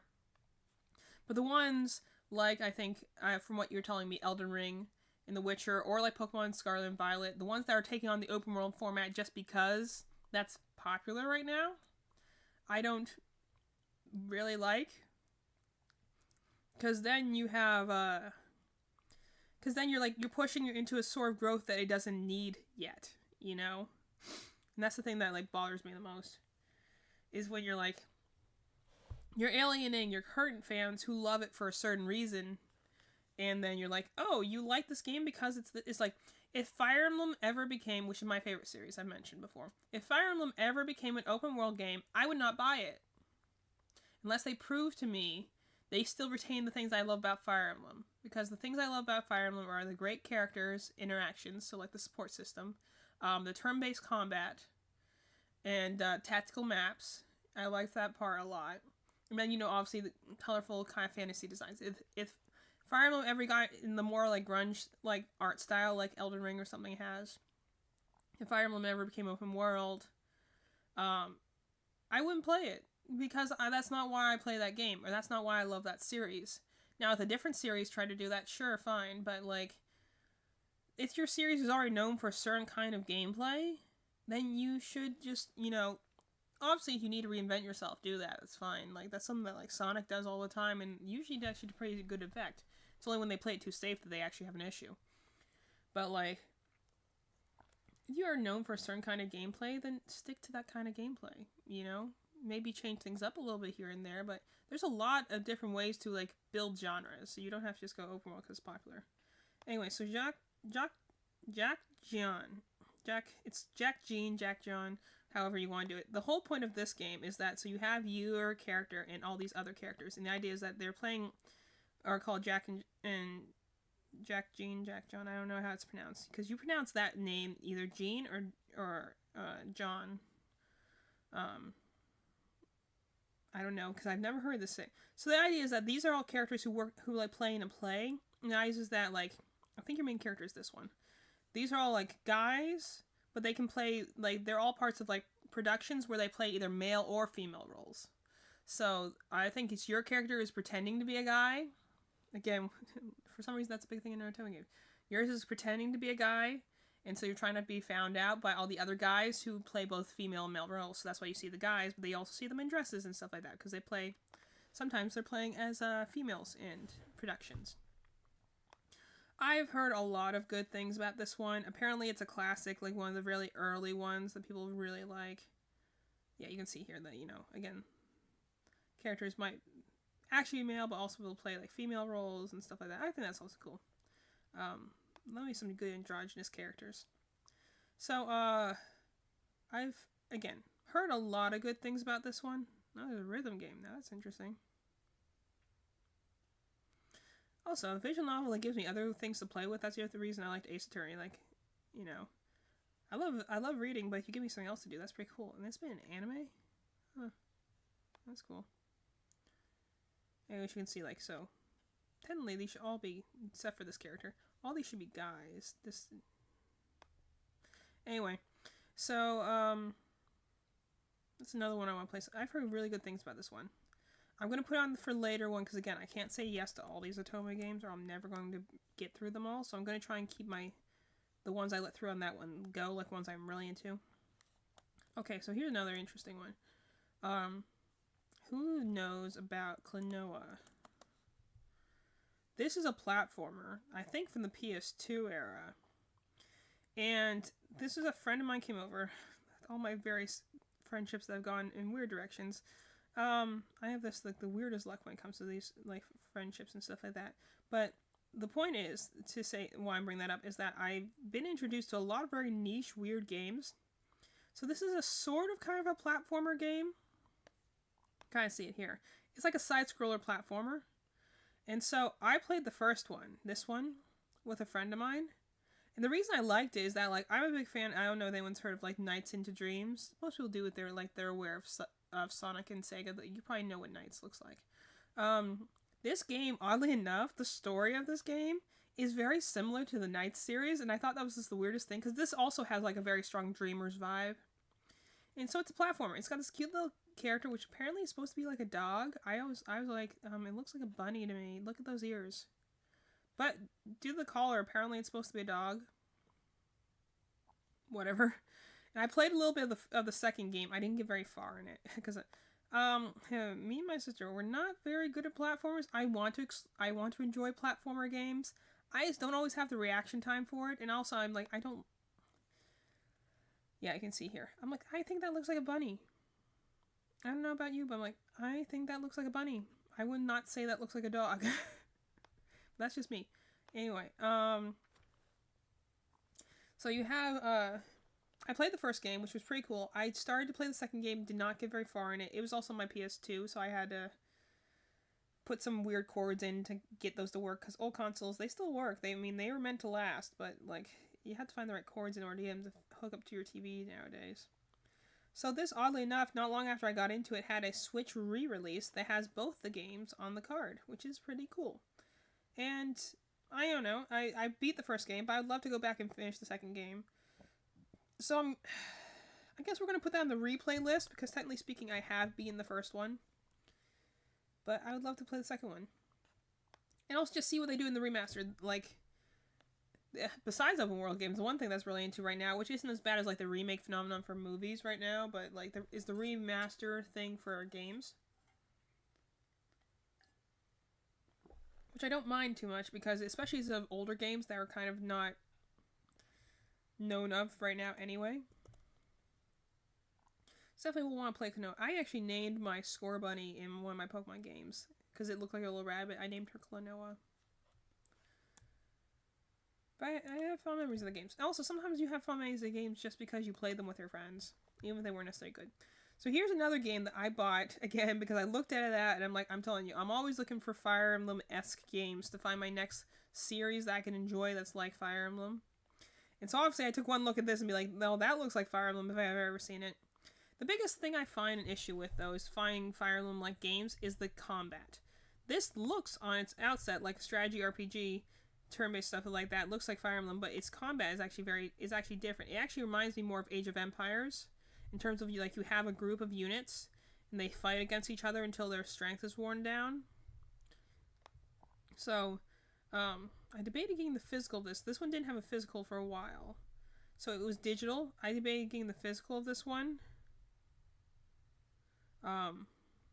So, yeah, like, if you saw this screenshot, would you not assume this, if you know everything about Fire Emblem, if you saw the screenshot, would you not assume that this was a Fire Emblem game? Like, it looks so much like it. That, like, and some people don't like this apparently is the new art style. Apparently the old art style looks more like this. But I honestly like this art style. Again, it just reminds me of Fire Emblem. So, I really, I did originally, bought this, digitally.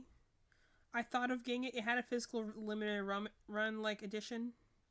I thought about getting it. This is supposed to be 2 games, if I remember correctly. I also have, like, another game of this on the Switch somewhere. It was, like, $5. Don't know which one it was, but it'll be on this list somewhere. Like, come on, this just looks so Fire Emblem-like. So that's what drew me into this game. I don't know if the combat's going to be like it, which is not a huge deal for me. For me, it's kind of a vibe. I know the Fire Emblem series incredibly well, so I kind of know going in and out. See, you can hear kind of old art versus new art. Some people really dig this kind of thing. I think it reminds them of like, you know, earlier 90s anime, but I like the softer versions better. So we'll put this on this playlist because I do at the very least want to try the first one to determine if I like it or not, because it does look very cool. At least Lego The Incredibles. We're gonna. I'm pretty sure it's my sister's game, so I'm kind of skipping over the ones there. Lost in Random. What's this one? Lost Sphere, I know, is the by the Setsuna developers. Lost in Random. I'm assuming a lot of these are going to be random indie games I got for like cheap on eShop sale. Okay, I don't know a lot of this one. I remember it being like the combat's based on like die rolls. You're with this like sentient dice here. And this like world is all about like, you know, betting and stuff. I also just kind of like that it has this very claymation sort of art style. But I don't really remember anything about it, so we're going to put that on the for the later pile for now. Lost Sphere, I'm also going to put on the for later pile, because that's also by the developers of I Am Setsuna. So if I like that game, they'll come back and play Lost Sphere. But Lost Words Beyond the Page. I'm going to assume this is another indie game.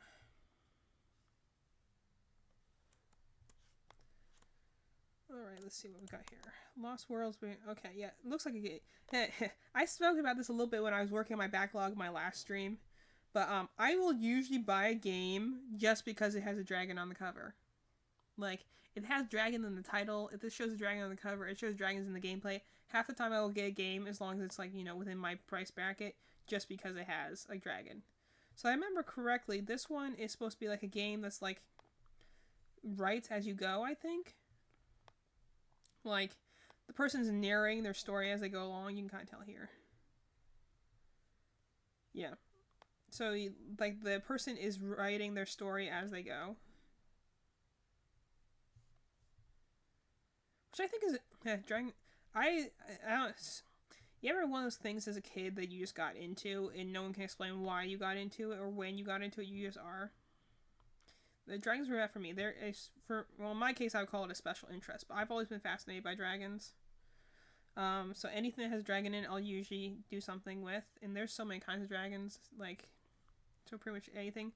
So what I think here, I think it's the idea of, like, you write the story and then, like, you, like, watch it act out. So, also, I kind of relate to this. I'm a writer and a artist, hopefully professionally someday, but so this kind of speaks to me also as a writer in the idea of, like, you know, bringing stories alive.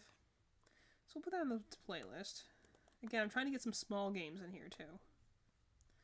Lover Pretend, I believe, is another Otome game.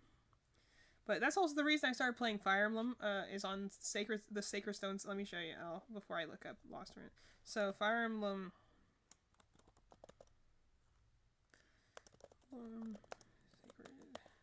So, Fire Emblem the Sacred Stones. This is the cover art. The reason I started playing this game was because it has a dragon in the title. And also, I had only 4 games. So, it was this or Tetris. And so, didn't know what it was. Didn't know what the series was. The Dragon Dating Sim. I have a dragon-like. I have a game called Dragon Star Varnir, which I just put on my playlist. That's kind of like a dragon dating simulator. The girls are dragons and you date them. So, I don't know if that's the game you're talking about, but I have a game like that, and it is on my playlist at some point. Anyway, but I don't know if that's the one you're talking about, but it might be.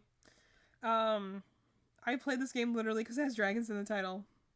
And also because the artwork of this game, also, this is a Game Boy game. Like, that looks pretty cool. You know? Yeah.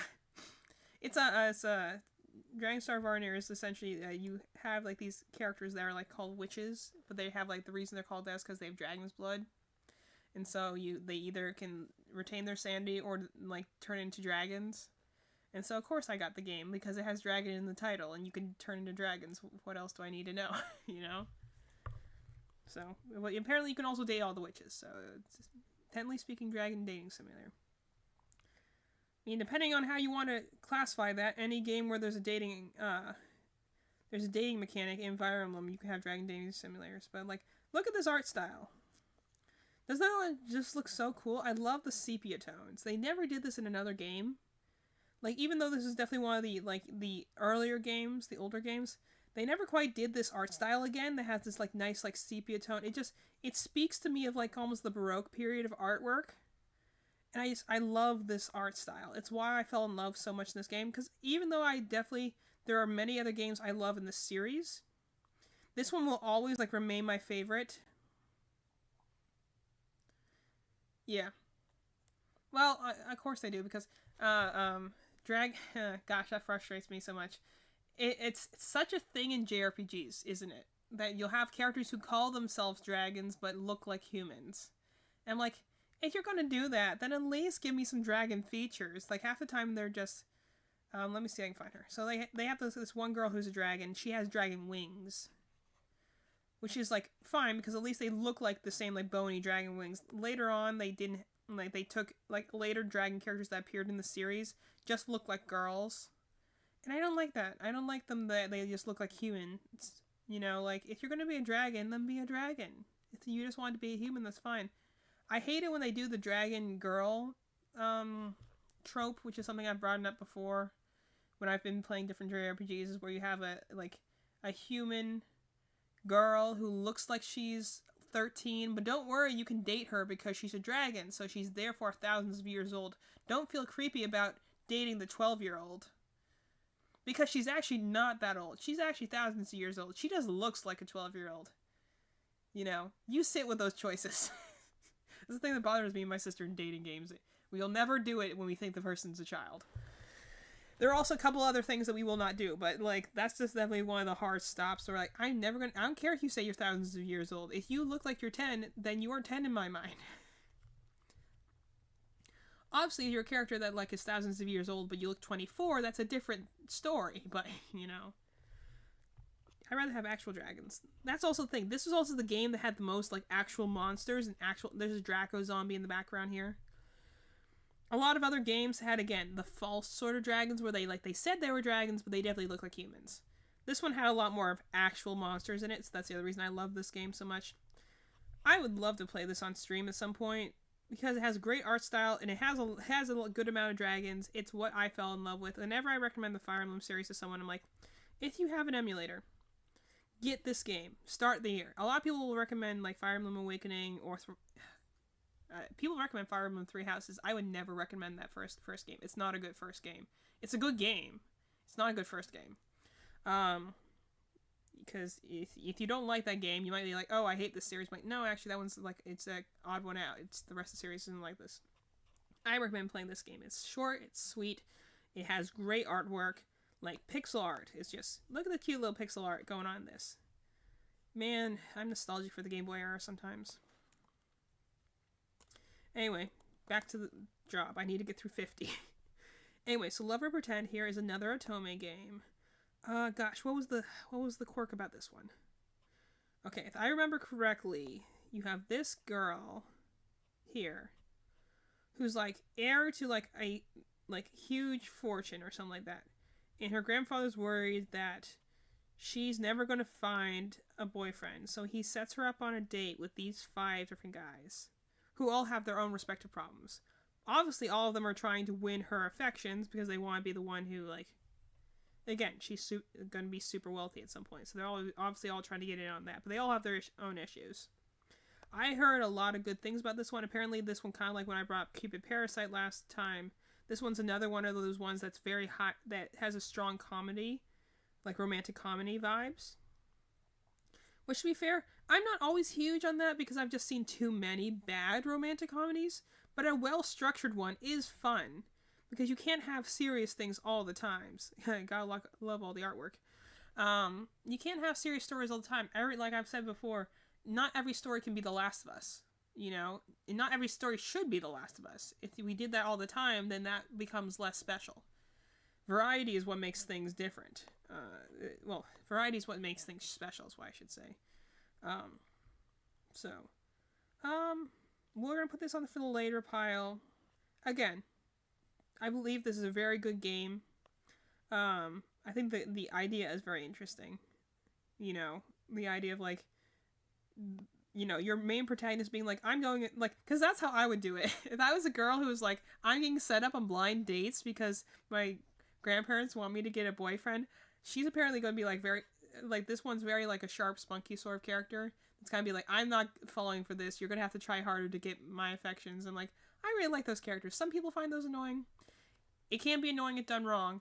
But I enjoy those type of characters. But we're going to put this on for later, because again, I'm trying to not add any more Otomis unless I'm really excited for them. I do want to play this at some point, but I do need to get through a couple of them first before I actually start doing them. Luigi's Mansion 3, unfortunately, is going to go to the for later pile. A lot of people have said good things about this game. And we love the first original Luigi's Mansion. We played at least halfway through it during our Spooktober month. We love the first game. Luigi's Mansion is arguably the first game we've ever played, and we didn't play it. It was our dad played it for us when we had the GameCube back when the GameCube first released. And like, we love that game because our dad played it. That was our first exposure to video games, our first exposure to GameCube. Like, it's very important to us, essentially. We played it several times with him on our own. It was like a really big accomplishment when we were actually brave enough to beat the entire game by ourselves. So we love the vibes of Luigi's Mansion. And the biggest issue we had with this game was, well, one part, it's too bright for us. It's like, despite taking place at night, it's so bright, it's so vibrant. It doesn't have the same sort of, like, and that's the same thing the second Luigi's game. It doesn't have the same, like, this atmosphere the original games did. And the other thing we had an issue is we played 2-player, which is arguably the better way to play. And the amount of times we just got randomly stuck, or the amount of times we just had, like, the problem is also the ghosts. Like, in the original game, like, there's a variety, like, this one is, like, it's the same one ghost with, like, a pair of goggles on, a pair of hat on. Now he has a sword, now he has a shield. And you're, like, you're the same enemy with a slightly different variant, and when you have to do that in every single room, it gets tiresome. Also, the, like, charge mechanic for the flashlight got just annoying. It was cumbersome. And just, I don't care for how fluorescent this looks. The whole point of the original Luigi's Mansion game was it had, like, a spooky atmosphere. Like, none of them necessarily were scary, but you had this kind of general sense of unease that you could be jumped on at any given moment because the rooms were dark, and you knew something was coming for you. This one is like the rooms were so lit up, there's not really any sense of scare, and everything's so vibrant, you know, that you're just kind of like... We got up to this one, so we actually got through a majority of the game's bosses. Like, we played through all of these. We got up to this one. I think. Pretty sure we beat this one. My sister and I played Luigi's Mansion 3 for a while. And we just got tired of it. It got tedious. It got, you know, tiresome. There wasn't enough changing each time to be like, okay, new mechanics. Or new things. Or new place to explore. Like, we never felt the need to backtrack. You know, like, it wasn't a place that we wanted to explore after a while. So we're like, you know what, we're not having fun. Did we not have very much farther to go? Evidently. But, like, if you're not having fun with the game anymore, you stop playing it. And it got to be so tedious for us, and we weren't, like, really scared. There wasn't really anything interesting happening. We didn't like the designs of the ghosts, so we just stopped playing it. I've heard a lot of people say good things about it. A lot of people are like, it's a return to form for the series. I'm glad for those people who enjoyed it. But it's the way some people feel about the first FNAF game versus Security Breach. Some people really love that first FNAF game experience for its spookiness and its unsettling atmosphere. And then they don't like Security Breach because it changed to something more colorful. And while we personally love Security Breach, some people didn't. And that's how we feel about Luigi's Mansion 3. Yeah, another visual novel dating game. Are you noticing I have a bit of a type? I'm sorry, I'm not someone who's going to go into a dating game, but I love playing as a protagonist where you can go and just collect characters. So the idea is, in this game, you play a demon lord, either female or male. I love options. I tend to play as... I like playing as the female for immersion, but I tend playing as a male because usually the female ones are just written so much more shallowly, and that's just unfortunate. And this is apparently a stupid, simple little game. You play one of these two, and you go and like have to build bonds with these other characters in order to get your powers back. Also, the design of your character is just cool looking. Come on, look at that jacket. And apparently it's a very simple, like, come on, that's such a cool jacket. I love me a good jacket. But love some good character design for me. I will always play a character and they have a cool jacket on, honestly. Apparently this is a very goofy sort of game. It's a dating game, but it also has some combat. It has a little bit of story. You can see combat right here. It's side-to-side fighting sort of thing. And apparently it's one of those things where like you can turn into like a weapon and empower like another character. From what I understand. But I don't know. It's one of those things I bought when it was cheap. I think it was like $15. So I was like, it's supposed to be a very jokey sort of game, but they also are like, it's not necessarily bad. It's like, it's a low budget indie game, but that's not necessarily a bad thing. It's, it's for what it's trying to do, it's accomplishing it. It's not aiming very high, but it's not necessarily not achieving what it aims to do. They say the worst part about it is that the combat gets a little repetitive, but they're like, actually, if you're in for just a funny time, then, there's that. Also, I love having an option of, like, choosing, like,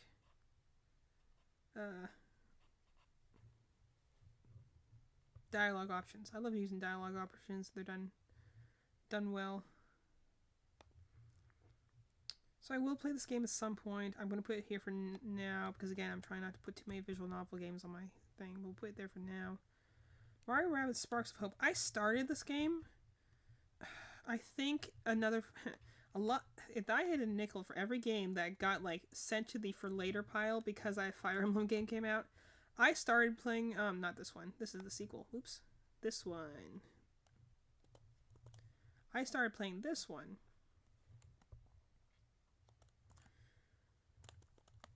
Again, another game I bought when it was half off, thought it was like, oh, I'm going to get it while it's cheap, and then like it ended up going cheaper later on, and I didn't actually even end up playing it a whole lot at the time, so funny stuff.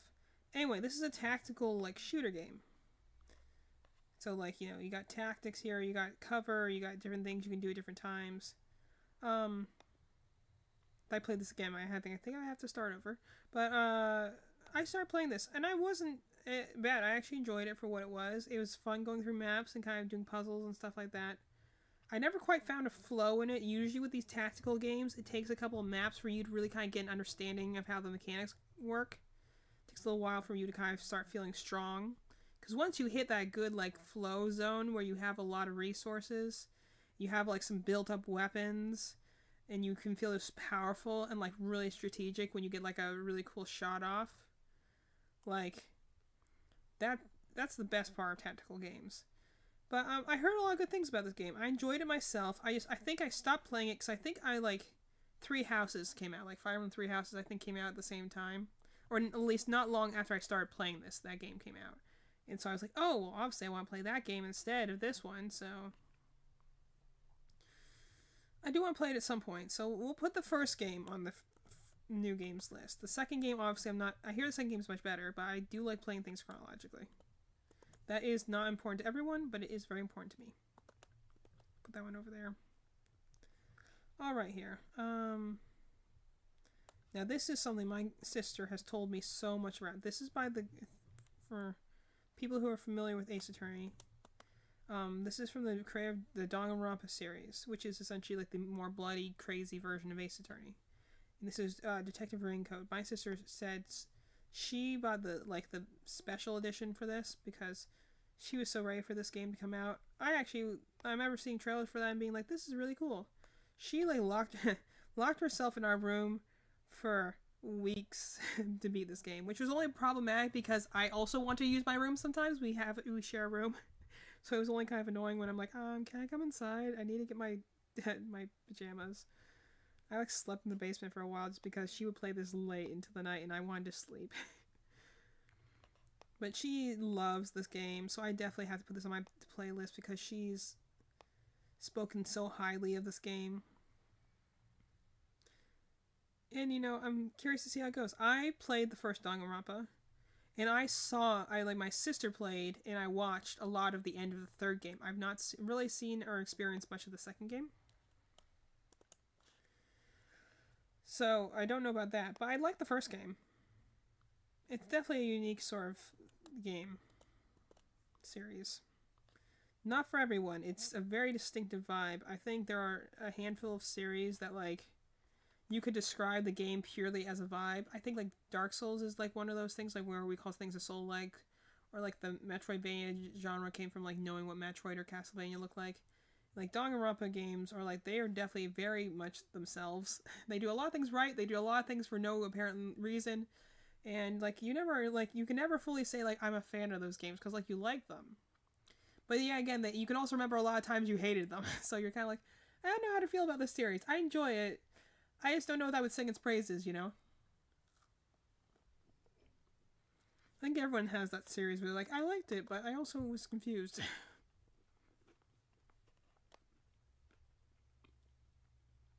I think this is a mystery game? I don't know. This is one we actually bought while we were in London. Because it's cheaper there. Some games do have region locking on them. Most notably, like 3DS games are region locked.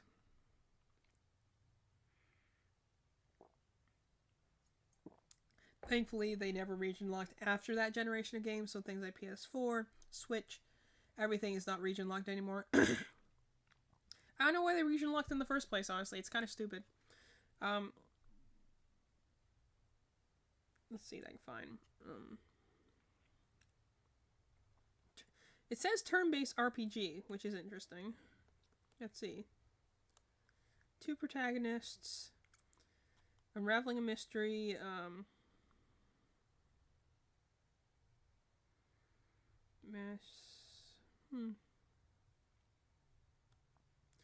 Sounds like a detective game.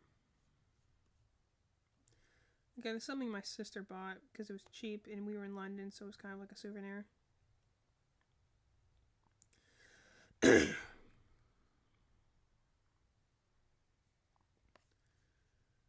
So it says turn-based RPG, but this definitely looks like there's the turn-based RPG right there, but this definitely looks like a visual novel sort of game, like a detective game, like while we're talking about Danganronpa. I don't know anything about this one. Again, it was one of those ones that we just picked up because it's cheap and cover look cool. Put on the for later one for right now, because I'm trying to go for ones that I actually like want to play right now.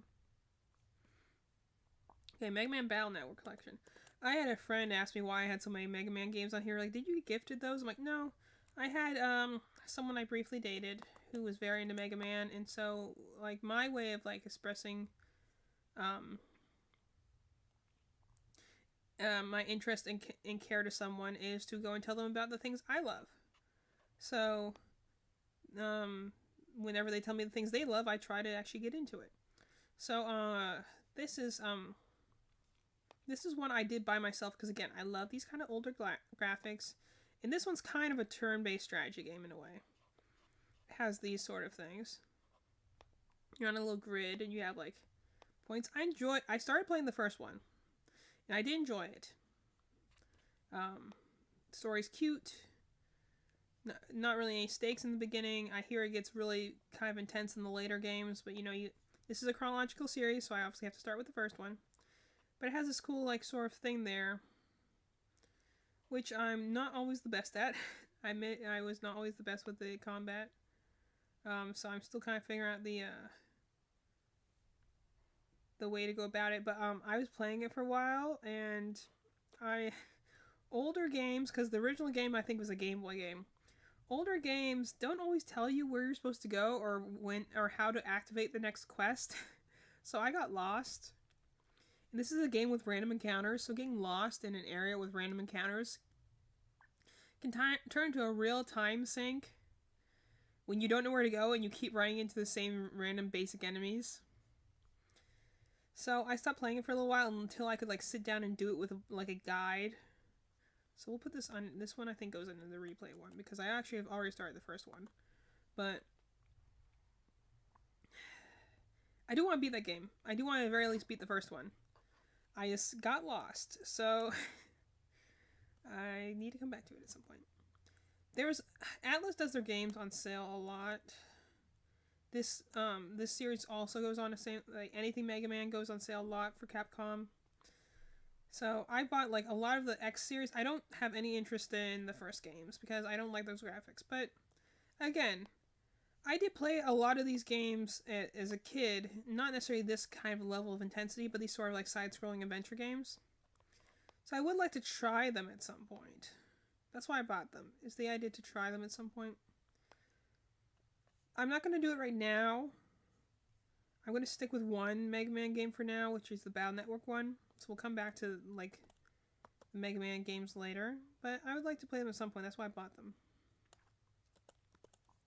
So we've got Mega Man X, which I kind of vaguely know and stuff about. Like, again, a lot of stuff I know I kind of, like, learned from osmosis of other people talking about it.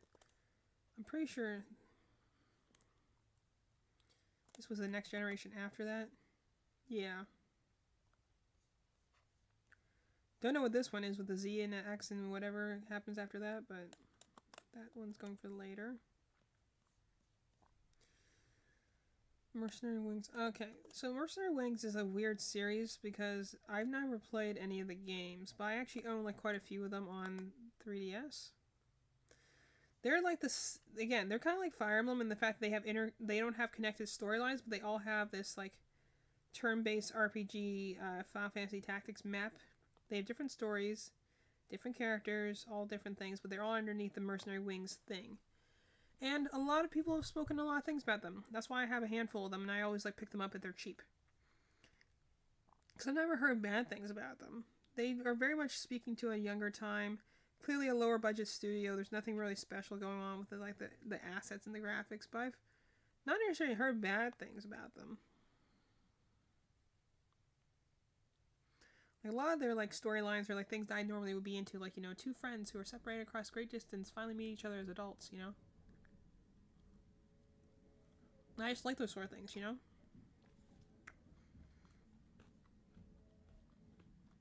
But I'm going to put this one for later, because again, I'm trying not to put too many RPGs.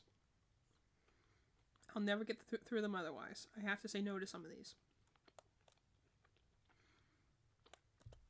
So here's one that goes in the replay list automatically because I do want to finish this at some point. So I don't know about Might and Magic as a series. However, I have a very complicated history with this game. The original version that I played was the one for DS. I don't know where the cartridge was, so I have to play on an emulator half the time now. But you can see that it's one for DS right here. Has like these like little pixely graphics sort of things. I love the vibes.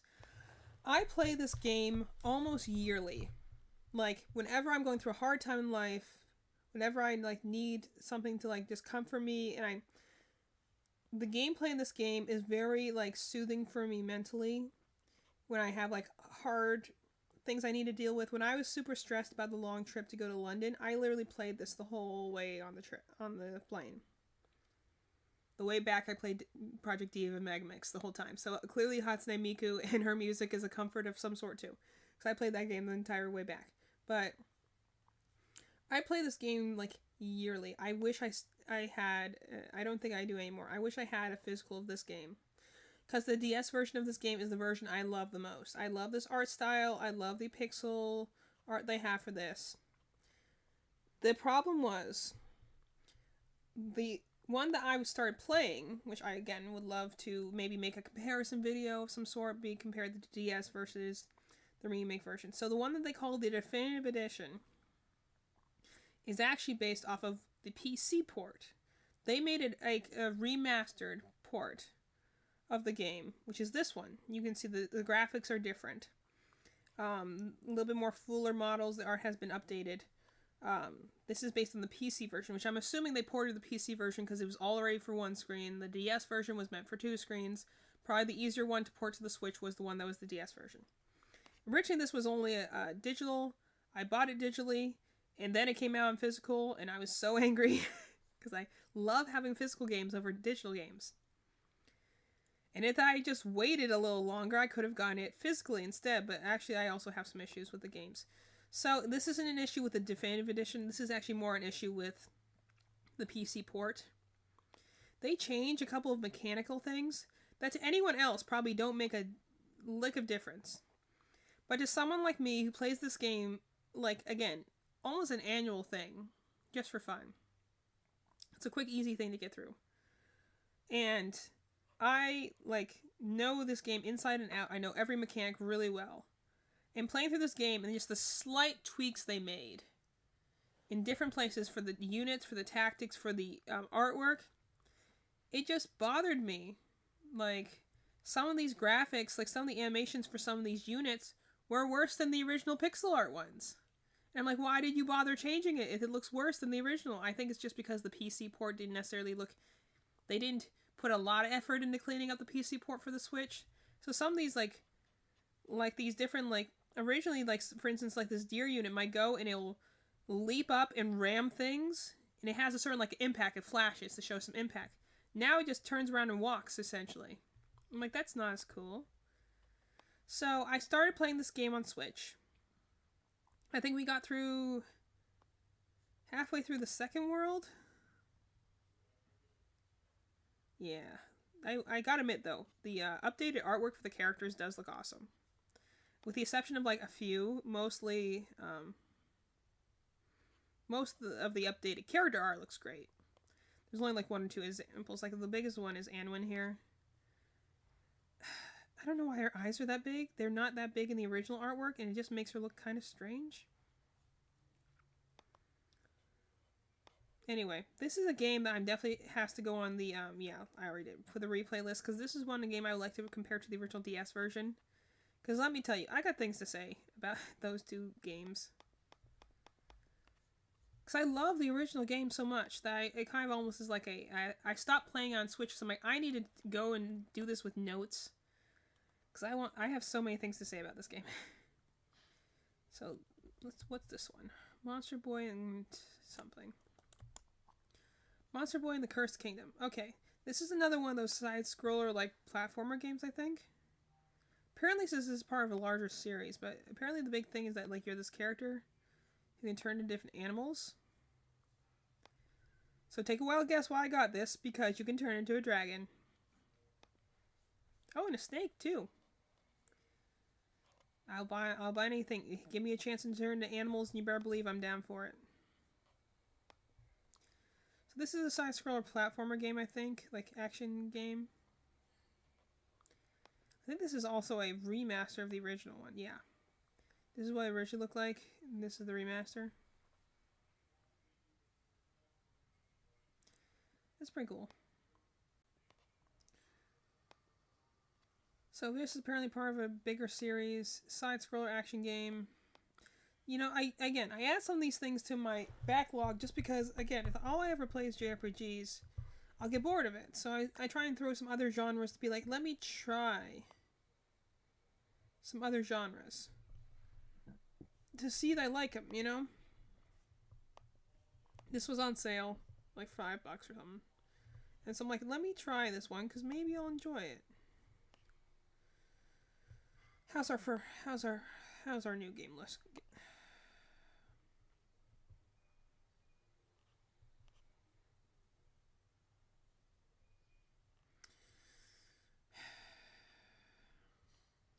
How are we at right now? We're at 152. I do want to play this game at some point.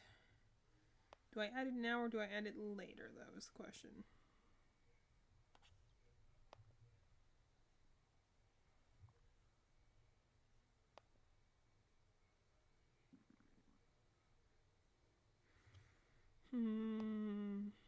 What's the rating on this game?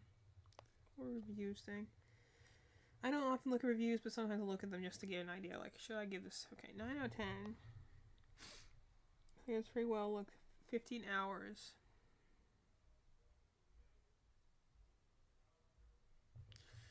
Okay, we'll put it on the new game thing. Again, I don't want to have all of the same genre in here, so I do want to try and throw some other random ones in there.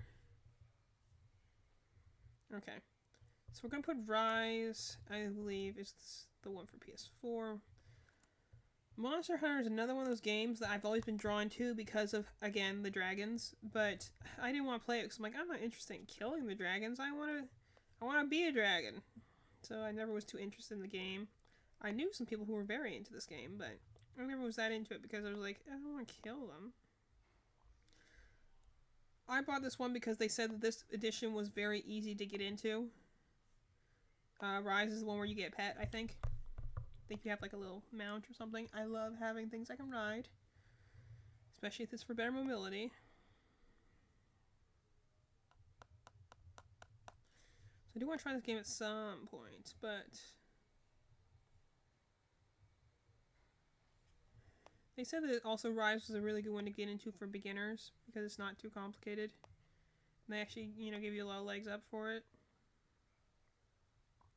The other reason I never got into Monster Hunter, though, too, is because it's also one of those games that really helps to play multiplayer on.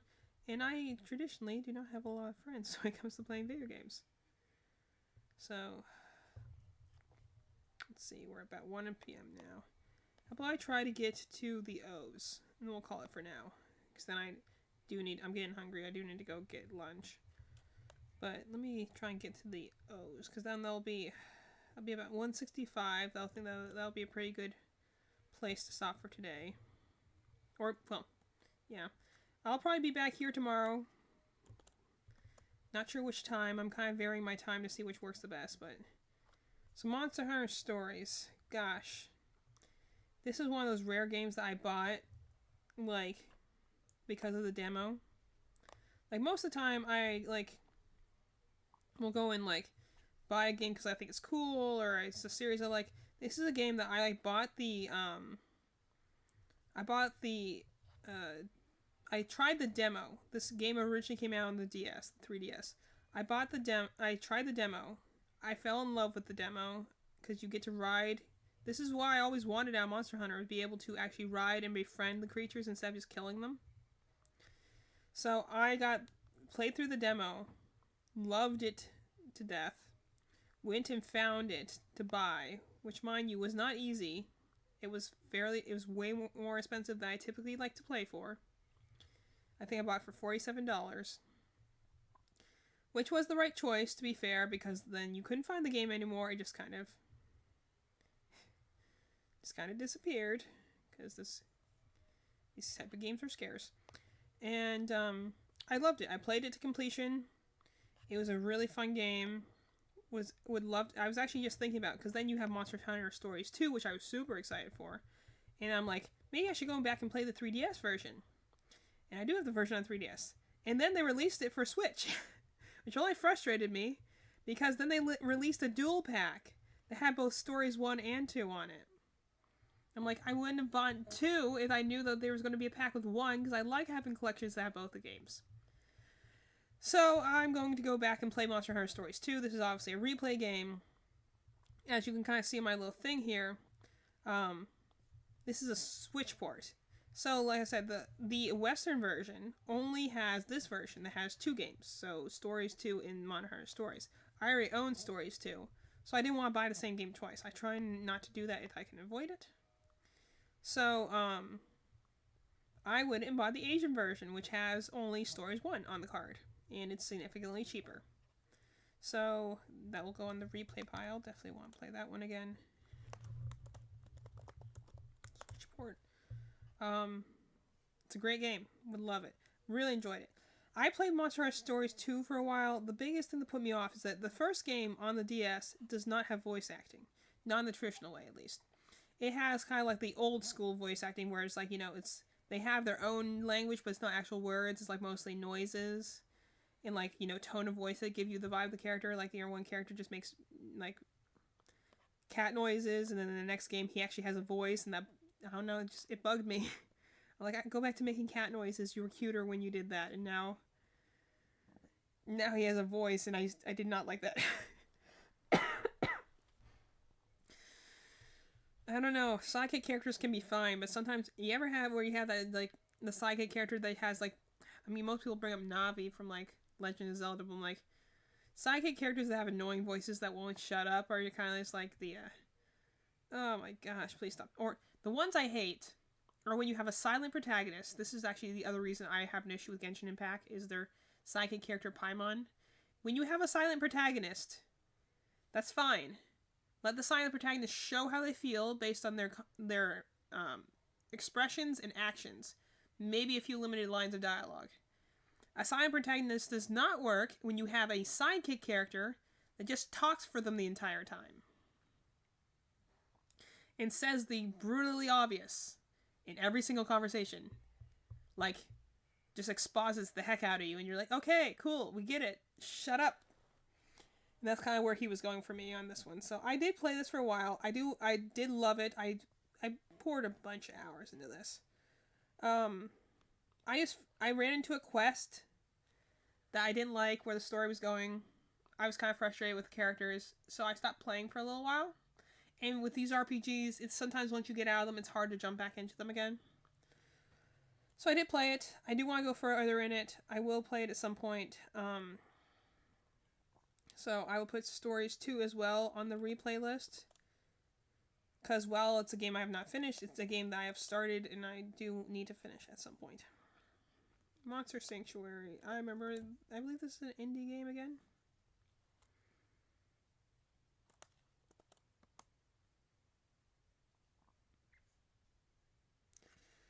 Alright, here. So we got Monster Sanctuary. Yeah, I remember this. So this is essentially supposed to be like Pokemon meets like a Castlevania game where you have like combat with Pokemon, but it's also like platformer and Castlevania sort of exploration. I saw this on like a top 10 like underrated gem sort of vibe. And you're supposed to be like, you go and have your little like friends and they help you like traverse the area. Which is pretty cool. We're going to put it on the for later pile. Because I already have, again, a lot of other Monster Tamer games. So we will come back to that eventually. Okay, 1 Injustice 1 and 2. Those are my sister games. We're not going to play that. We'll put Pokemon New Snap on the replay list. That's a great game. That was our longest stream we ever did. When that game came out, like on the day of launch, my sister and I played it for 7 straight hours.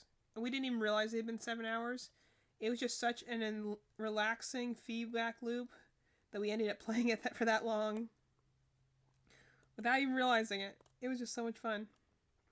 Pokemon Snap is a great game.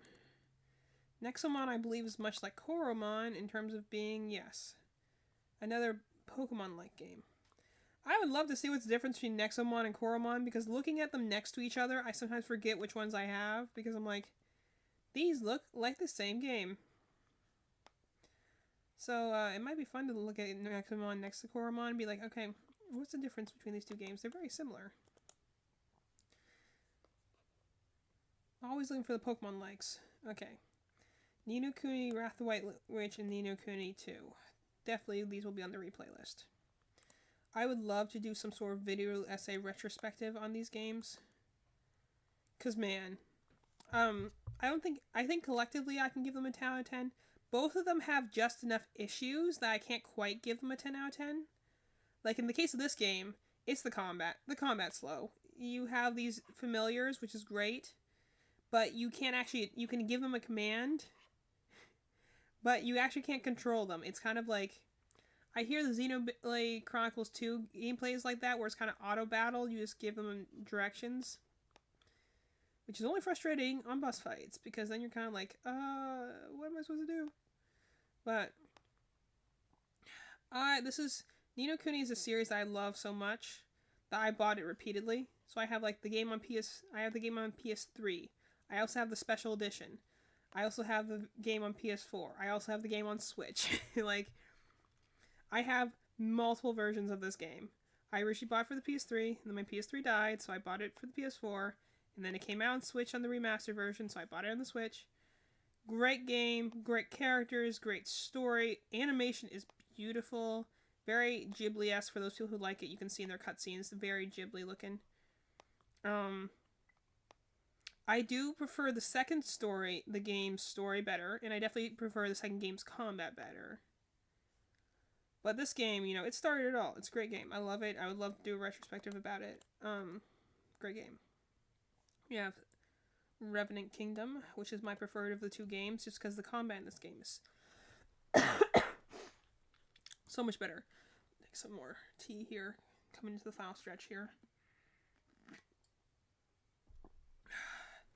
So, Ni no Kuni 2 did not have Ghibli with it, but so it doesn't have like the hand-drawn animation, but it does keep the style. So obviously you can see here. And this one has more action, hack and slash combat, which I much prefer. It's much faster. It feels much more, you got a lot more haptic feedback coming into it. It feels a lot more like you're in control of what's happening instead of just waiting for your like familiars to attack. I also prefer it because the other one has a cast of 3. This one has a cast of like 5. It's a much better. It feels much more well-rounded because of that. And between this story and the last story, I think they're about equal.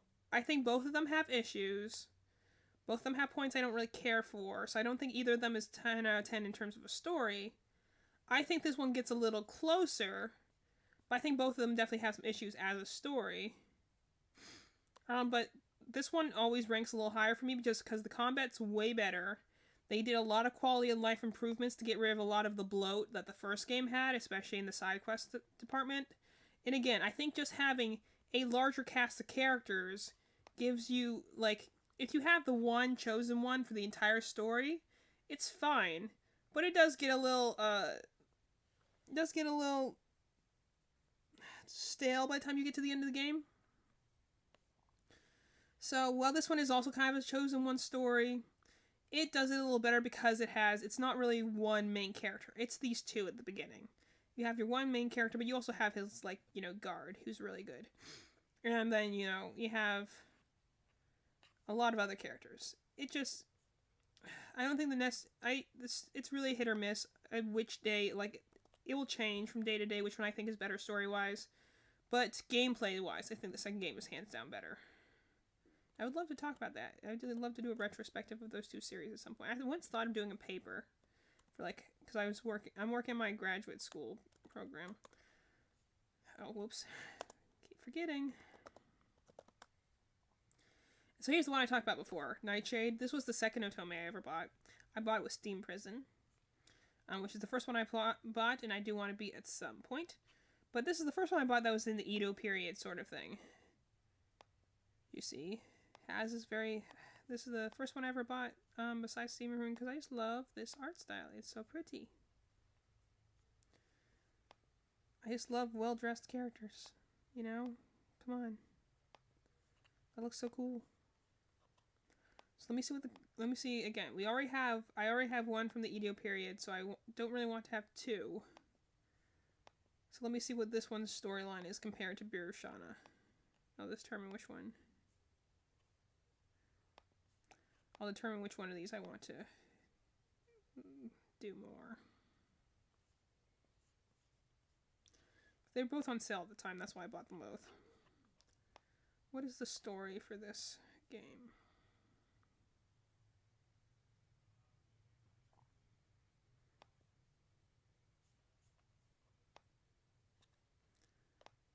Okay, let's see.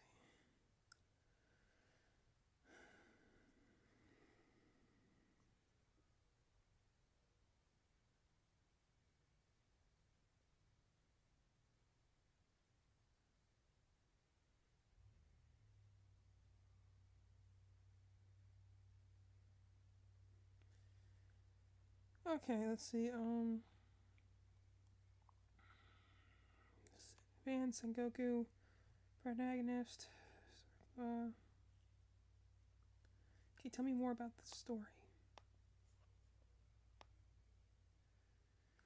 So, the protagonist is the head of a ninja clan, signed her first message, but get caught in a dark conspiracy. I remember I got this one because I remember I got it along with Steam Prison, which has a very similar setup of, like, your character is a knight who gets essentially framed for a murder, and, you get exiled and have to figure out, like, how it happened and stuff like that. So, this one's also interesting. I think I'm going to stick with Birushana, though, for my, for my Edo period Otome game. Try not to do more than one. Norn 9 Var Commons is one that I have. This is another one of those ones that, like, if you ever hear about Otome games, everyone mentions Norn 9. So clearly it's a very popular game. I don't know really anything about this one, I'll be entirely honest.